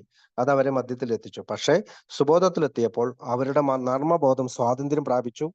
അവരുടെ തന്നെ വീരഗാഥകൾ ഓർത്ത് അവരോട് തന്നെ ചിരിക്കാനും അവരവരെ തന്നെ കീഴടക്കാൻ കഴിഞ്ഞത് മൂലം ഈശ്വര തുല്യമായ ഒരു വ്യക്തിയാകാൻ അവർക്ക് കഴിയുന്നു. നിങ്ങൾ ഒരു മീറ്റിംഗിലേക്ക് പോയി നോക്കൂ. ഹൃദയം തുറന്ന് ചിരിക്കുന്നവരെ അവിടെ നിങ്ങൾക്ക് കാണുവാൻ സാധിക്കും. എന്തെന്നോ ഓർത്താണ് അവർ പൊട്ടിച്ചിരിക്കുന്നത്. ഓർക്കുക, ബലഹീനനായ ഒരു മനുഷ്യനാണെങ്കിൽ മദ്യാസക്ത സമയത്ത് ചെയ്ത വീരകൃത്യങ്ങളെ ഓർത്ത് ഭയപ്പെടുകയുള്ളൂ. ഇതൊക്കെ കൊണ്ട് തന്നെയാണ് അവർ നമുക്ക് ആസ്വദിക്കുവാൻ പറ്റുന്ന നല്ല സുഹൃത്തുക്കളാകുന്നത്. അവർക്ക് സത്യസന്ധത എന്ന വ്യക്തിത്വമുള്ളവരാണ്. പക്ഷെ അവരുടെ ഹൃദയത്തിൽ അതൊരു പുതിയ അനുഭവമാണ്. സത്യസന്ധത എന്ന ലോകതത്വം അവരിൽ മുമ്പ് ഇല്ലാതിരുന്നതും അവരെ മദ്യത്തിലേക്ക് നയിച്ചു. അവസാനം സത്യസന്ധത എന്ന വികാരം അവരിൽ ജനിച്ചത് കൊണ്ടാണ് അവർ സുബോധത്തിൽ തിരികെ എത്തിയത്. മീറ്റിംഗിന്റെ അവസാനം സ്വർഗസ്നായ ഞങ്ങളുടെ പിതാവേ എന്ന പ്രാർത്ഥിക്കുന്നത് ശ്രദ്ധിക്കുക. അവർ അവരെക്കാൾ വലിയൊരു ശക്തിയെ കണ്ടെത്തിയിരിക്കുന്നു. അത് ഭൂമിയിലെങ്ങും കണ്ടെത്താൻ പറ്റാത്തൊരു വശ്യത അവർക്ക് നൽകുന്നു. ഈശ്വരൻ ആ വലിയ ശക്തി എന്തൊരു വശ്യതയുള്ള ആളാണെന്ന് അങ്ങളുടെ കരുണയിലെ ക്ഷമാശീലത്തിൽ നിന്ന് നമുക്ക് മനസ്സിലാക്കി തരുന്നു. അത് പറഞ്ഞുകൊണ്ടാണ് അത്. അപ്പൊ പിന്നെ നമ്മൾ കണ്ടത് ഒരു വി ദ പീപ്പിൾ എന്ന് പറയുന്ന ഒരു റേഡിയോ പ്രോഗ്രാമാണ്. 1 സെക്കൻഡ്. അതിനകത്ത് the Gabriel heater broadcast of April 24, 1939, 1939 ഇത് പ്രസിദ്ധീകരിക്കുക, ഈ റേഡിയോ പ്രോഗ്രാം നടത്തുന്നത്. അപ്പോൾ നോക്കാം. അപ്പൊ 1939 April 25 വി ദ പീപ്പിൾ എന്ന റേഡിയോ പ്രഭാഷണത്തിലൂടെയാണ് ആദ്യമായി ദേശീയ തലത്തിൽ അറിയപ്പെടാൻ തുടങ്ങിയത്. ദശലക്ഷക്കണക്കിന് ആളുകൾ ശ്രദ്ധിക്കുന്ന, വളരെ ജനശ്രദ്ധ ആകർഷിച്ച ഒരു റേഡിയോ പ്രക്ഷോഭണം നടത്തിയിരുന്ന ആളായിരുന്നു ഗബ്രിയൽ ഹീറ്റർ. എക്ക് വേണ്ടി സംസാരിച്ച മോർഗൻ ആർ എന്ന വ്യക്തി പുതിയതായി പ്രസിദ്ധീകരിച്ചിരുന്ന എയുടെ ബിഗ് ബുക്കിനെ പറ്റിയാണ് സംസാരിക്കേണ്ടിയിരുന്നത്. 3 മിനിറ്റ് മാത്രം നീണ്ട ഈ പരിപാടിയിലേക്ക് സംസാരിക്കുവാനായി മോർഗനെ എങ്ങനെ പരിശീലിച്ചുവെന്നും അതിനുശേഷം ബിഗ് ബുക്കിന്റെ വിൽപ്പനയിലുണ്ടായ വ്യത്യാസവുമെല്ലാം AWSന്റെ ആൽക്കോളിക്സ് അനോണിമസ് കംസ് ഓഫ് ഏജില് 174, 175 പേജിൽ വിവരിച്ചിട്ടുണ്ട്. ഹീറ്റർ പരിചയപ്പെടുത്തിയത് ഇങ്ങനെയാണ്: ഞാൻ കേട്ടിട്ടുള്ളതിൽ വെച്ച് ഏറ്റവും നാടകീയവും എന്നെ പിടിച്ചൊലിച്ചതുമായ ഒരു അനുഭവമാണ് എന്റെ സമീപത്തിരിക്കുന്ന വ്യക്തി എന്നോട് പറഞ്ഞത്. ഞാൻ അയാളുടെ പേര് പറയുന്നില്ല. അദ്ദേഹത്തിന് പറയാനുള്ളത് കേട്ട് കഴിയുമ്പോൾ നിങ്ങളും എന്റെ അഭിപ്രായത്തോട് യോജിക്കുമെന്ന് എനിക്കറിയാം. വി ദ പീപ്പിൾ എന്ന നമ്മുടെ പ്രോഗ്രാമിന്റെ ശ്രോതാക്കൾ ഇതിന്റെ സത്യാവസ്ഥ അന്വേഷിച്ചറിഞ്ഞതാണ്. അതുകൊണ്ട് തന്നെ ഒരു വ്യക്തിക്ക് ഇത്തരത്തിൽ മാറ്റം വരാമെങ്കിൽ അത് ശ്രവിക്കുക, മറ്റുള്ളവർക്ക് ഇതുകൊണ്ട് ഉപകാരം ലഭിക്കുന്നുവെന്നാണ് ഇദ്ദേഹത്തിന്റെ കഥ അവതരിപ്പിക്കുവാൻ അവസരം കൊടുത്തിരിക്കുന്നത്. അങ്ങനെ വി ദ പീപ്പിൾ ഒരു സേവനം ചെയ്യുവാൻ ആഗ്രഹിക്കുന്നു, താങ്കൾക്ക് സംസാരിക്കാൻ എന്ന് പറഞ്ഞ് തുടങ്ങുകയാണ്. അപ്പോൾ എയുടെ അതിഥി പറഞ്ഞു തുടങ്ങി, അതായത് മോർഗൻ അവർ പറഞ്ഞു തുടങ്ങി. 6 മാസങ്ങൾക്ക് മുമ്പ് ഞാനൊരു മാനസിക രോഗാശുപത്രിയിൽ നിന്നും പുറത്തു വന്നു. മദ്യപിച്ച് മരിക്കുമെന്ന അവസ്ഥയിലാണ് എന്നെ അവിടെ പ്രവേശിപ്പിച്ചത്. എനിക്കായി ഒന്നും ചെയ്യാനില്ലെന്ന് അവിടുത്തെ ഡോക്ടർമാർ വിധി എഴുതി. ആലോചിക്കണം, 4 വർഷങ്ങൾക്ക് മുമ്പ് വരെ ഞാൻ വർഷത്തിൽ $20,000 സമ്പാദിച്ചിരുന്ന ആളാണ്. സുന്ദരിയായ ഒരു ഭാര്യയും മകനും എനിക്കുണ്ടായിരുന്നു. കഠിനമായി ജോലി ചെയ്യുന്ന ആളായിരുന്നു ഞാൻ. എല്ലാവരും പോലെ സുഹൃത്തുക്കൾക്കൊപ്പം അല്പം വിശ്രമത്തിനായി മദ്യപിച്ചു. പക്ഷെ അവർക്കപ്പോൾ എപ്പോൾ മദ്യപാനം നിർത്തണമെന്ന് അറിയില്ലായിരുന്നു. എപ്പോൾ മദ്യപാനം നിർത്തണമെന്ന് അറിയാമായിരുന്നു. അവർക്കെല്ലാം എപ്പോൾ മദ്യപാനം നിർത്തണമെന്ന് അറിയാമായിരുന്നു. നിർത്താൻ എനിക്കറിയില്ലായിരുന്നു. ഞാൻ നിർത്തിയതുമില്ല. വലിയ താമസമില്ലാതെ കുടി മൂലം എനിക്ക് എന്റെ ജോലി നഷ്ടമായി. എന്റെ ഭാര്യയോട് പല പ്രാവശ്യം ഞാൻ കുടി നിർത്തുമെന്ന് വാഗ്ദാനം ചെയ്തു. പക്ഷെ എനിക്ക് നിർത്തുവാൻ പറ്റിയില്ല. കുഞ്ഞിനെയും കൂട്ടി അവൾ എന്നെ ഉപേക്ഷിച്ചു പോയി. അതിനടുത്ത വർഷത്തെ എന്റെ ജീവിതം നരക തുല്യമായി. കയ്യിൽ ഒറ്റ പൈസ പോലും ഇല്ല. തെരുവിലിറങ്ങി കുടിക്കുവാനായി പണമുണ്ടാക്കാൻ ശ്രമിച്ചു. ബോധം തെളിയുമ്പോഴെല്ലാം ഞാൻ ഇനി ഒരിക്കലും കുടിക്കില്ലെന്ന് തീരുമാനിച്ചുവെങ്കിലും ഏതാനും മണിക്കൂർ കഴിയുമ്പോൾ മുമ്പ് തന്നെ ദേഹമാസകലം വല്ലാതെ വിറച്ച് ഒരു കൊച്ചു കുഞ്ഞിനെ പോലെ ഞാൻ കരയുമായിരുന്നു. ആശുപത്രിയിൽ നിന്ന് പുറത്തിറങ്ങിയതിനു ശേഷം ഒരു ദിവസം എന്റെ സുഹൃത്തിനെ ഞാൻ കണ്ടുമുട്ടി. അവന്റെ ഒരു സുഹൃത്തിന്റെ വീട്ടിലേക്ക് എന്നെ അവൻ കൂട്ടിക്കൊണ്ടുപോയി. അവിടെ ഒരുപറ്റം ആളുകൾ ചുരുട്ട് പുകച്ചുകൊണ്ട് വട്ടം കൂടിയിരുന്ന് തമാശകൾ പറഞ്ഞ് ചിരിച്ചുകൊണ്ട് കണ്ടു. അവരാരും മദ്യപിക്കുന്നത് ഞാൻ കണ്ടില്ല. ടോം പറഞ്ഞത് അവരെല്ലാം എന്റെ അവസ്ഥയിൽ കഴിഞ്ഞിരുന്നവരാണെന്നാണ്. ഞാൻ അവനെ വിശ്വസിച്ചില്ല. അവൻ പറഞ്ഞു, ആ വ്യക്തിയെ ശ്രദ്ധിക്കൂ, അയാൾ ഒരു ഡോക്ടറാണ്. കുടികൊണ്ട് തന്നെ രോഗികൾ ഇല്ലാതായി. അയാൾ കുടി നിർത്തി. ഇന്നൊരു വലിയ ആശുപത്രിയുടെ തലവനാണ്. വേറൊരാൾ പലചരക്ക് കടയിലെ ക്ലാർക്കായിരുന്നു. വലിയൊരു കോർപ്പറേഷന്റെ വൈസ് പ്രസിഡന്റായിരുന്നു വേറൊരാൾ. 5 വർഷങ്ങൾക്ക് മുമ്പാണ് അവർ ആദ്യമായി ഒത്തുചേർന്നത്. അവർ അവരെ തന്നെ ആൽക്കഹോളിക്സ് അനോണിമസ് എന്ന് വിളിക്കുന്നു. കുടി നിർത്താൻ അവർ ഒരു മാർഗം പിന്തുടരുന്നുണ്ട്. അതിലേറ്റവും പ്രധാനം തന്നെ പോലെ തന്നെ ദുരിതം അനുഭവിക്കുന്ന മറ്റൊരു മദ്യാസക്തനെ വിമോചനത്തിനായി സഹായിക്കുക എന്നതാണ്. അങ്ങനെ അവർ ചെയ്യാൻ തുടങ്ങിയപ്പോൾ അവർക്കെല്ലാം മനസ്സിലായ ഒരു കാര്യം, ഓരോരുത്തർക്കും മദ്യത്തിൽ നിന്ന് മാറി നിൽക്കാൻ പറ്റുന്നുണ്ടെന്നുള്ളതാണ്. അതൊരു വിജയകരമായ മാർഗമായി കണ്ടു. എന്നെയും അവർ മദ്യവിമുക്തനാകാൻ സഹായിച്ചു. ഞാൻ മദ്യപാനം നിർത്തുകയും ജീവിതത്തെ അഭിമുഖീകരിക്കാനുള്ള ശക്തി കണ്ടെത്തുകയും ചെയ്തു. ഇന്ന് എനിക്കൊരു ജോലിയുണ്ട്. ഞാൻ ജീവിത വിജയത്തിൽ എത്തുമെന്നും എനിക്കറിയാം. ഞങ്ങൾ അടുത്തിടെ ആൽക്കഹോളിക്സ് അനോണിമസ് എന്നൊരു പുസ്തകം എഴുതിയിട്ടുണ്ട്. മരണത്തിന്റെ വക്കിൽ നിന്നും ഞങ്ങൾ എല്ലാവരും ജീവിതത്തിലേക്ക് തിരികെ വന്നത് എന്നത് ആണ് അതിൽ പറയുന്നത്. ആ ബുക്കിന്റെ രചനയിൽ സഹകരിച്ച സമയത്ത് മറ്റുള്ളവർ എന്നെ പോലെ എത്രമാത്രം യാതനകൾ അനുഭവിച്ചിട്ടുണ്ടെന്ന് എനിക്ക് മനസ്സിലായി. അതുകൊണ്ടാണ് ഞാൻ ഈ പരിപാടിയിലേക്ക് വന്നത്. എനിക്ക് പറയാനുള്ളത്, എന്നെ പോലെ ദുരിതം അനുഭവിക്കുന്നവർ ആത്മാർത്ഥമായി ശ്രമിക്കുകയാണെങ്കിൽ തീർച്ചയായും ജീവിതത്തിലേക്ക് തിരിച്ചു വരാനാകുമെന്നാണ്. തീർച്ചയായും സമൂഹത്തിന്റെ ഒരു ഭാഗമായി ജീവിക്കാനാകുമെന്നും.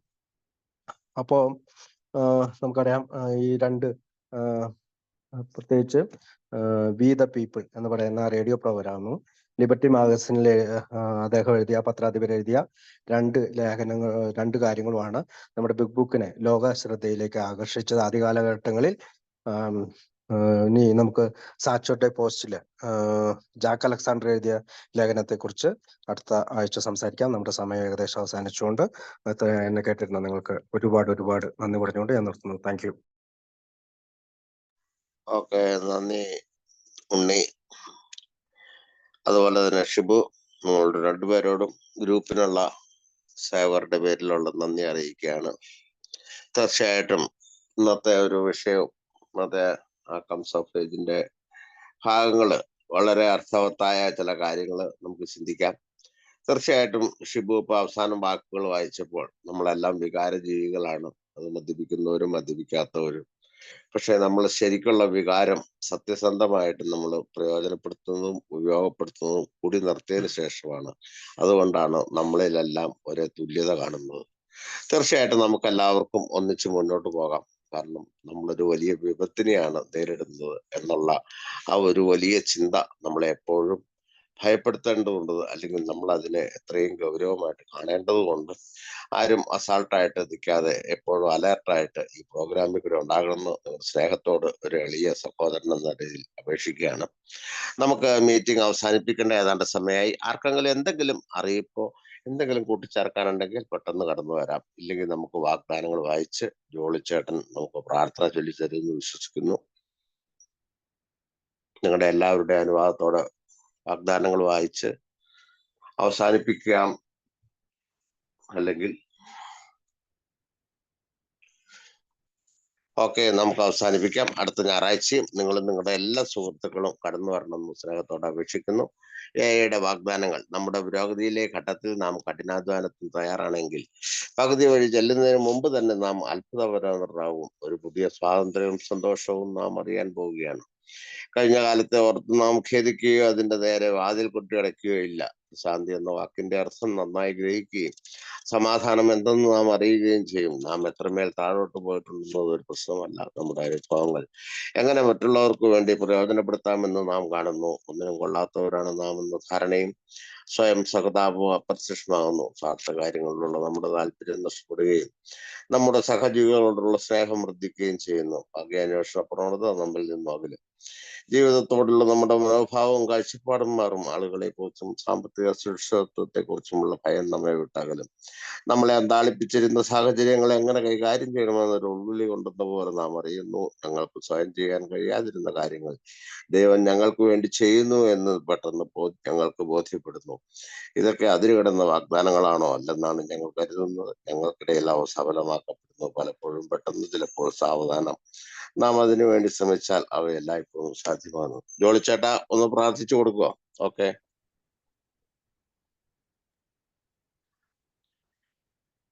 ജോളിച്ചേട്ടൻ ഇല്ല. ജെയിംസ് ചേട്ടാ. ദൈവമേ, പ്രാർത്ഥന. ദൈവമേ, മാറ്റുവാൻ പറ്റാത്തവയെ സ്വീകരിക്കുവാനുള്ള ശാന്ത മനസ്സതയും മാറ്റുവാൻ പറ്റുന്നവയെ മാറ്റുവാനുള്ള ധൈര്യവും ഇവയെ തമ്മിൽ വേർതിരിച്ചറിയുവാനുള്ള വിവേകവും ഞങ്ങൾക്ക് നൽകണമേ. Coming back. Thank you, John Chata, for your service. Thank you, Unni bro. Thank you, Chata. Thank you. Thank you all. Bye. Bye. സുബോധ ജീവിതം 10 മണിക്ക് എല്ലാവരും വരണം. മെസ്സേജ് കിട്ടിയില്ല എന്ന് പറഞ്ഞിരിക്കുന്നത് ഇപ്പോഴേ പറഞ്ഞേക്കാണ്. Recording off ചെയ്തോ, Chata. Recording off ചെയ്തോ. അത് ഓഫ് ചെയ്യട്ടാ ആദ്യം.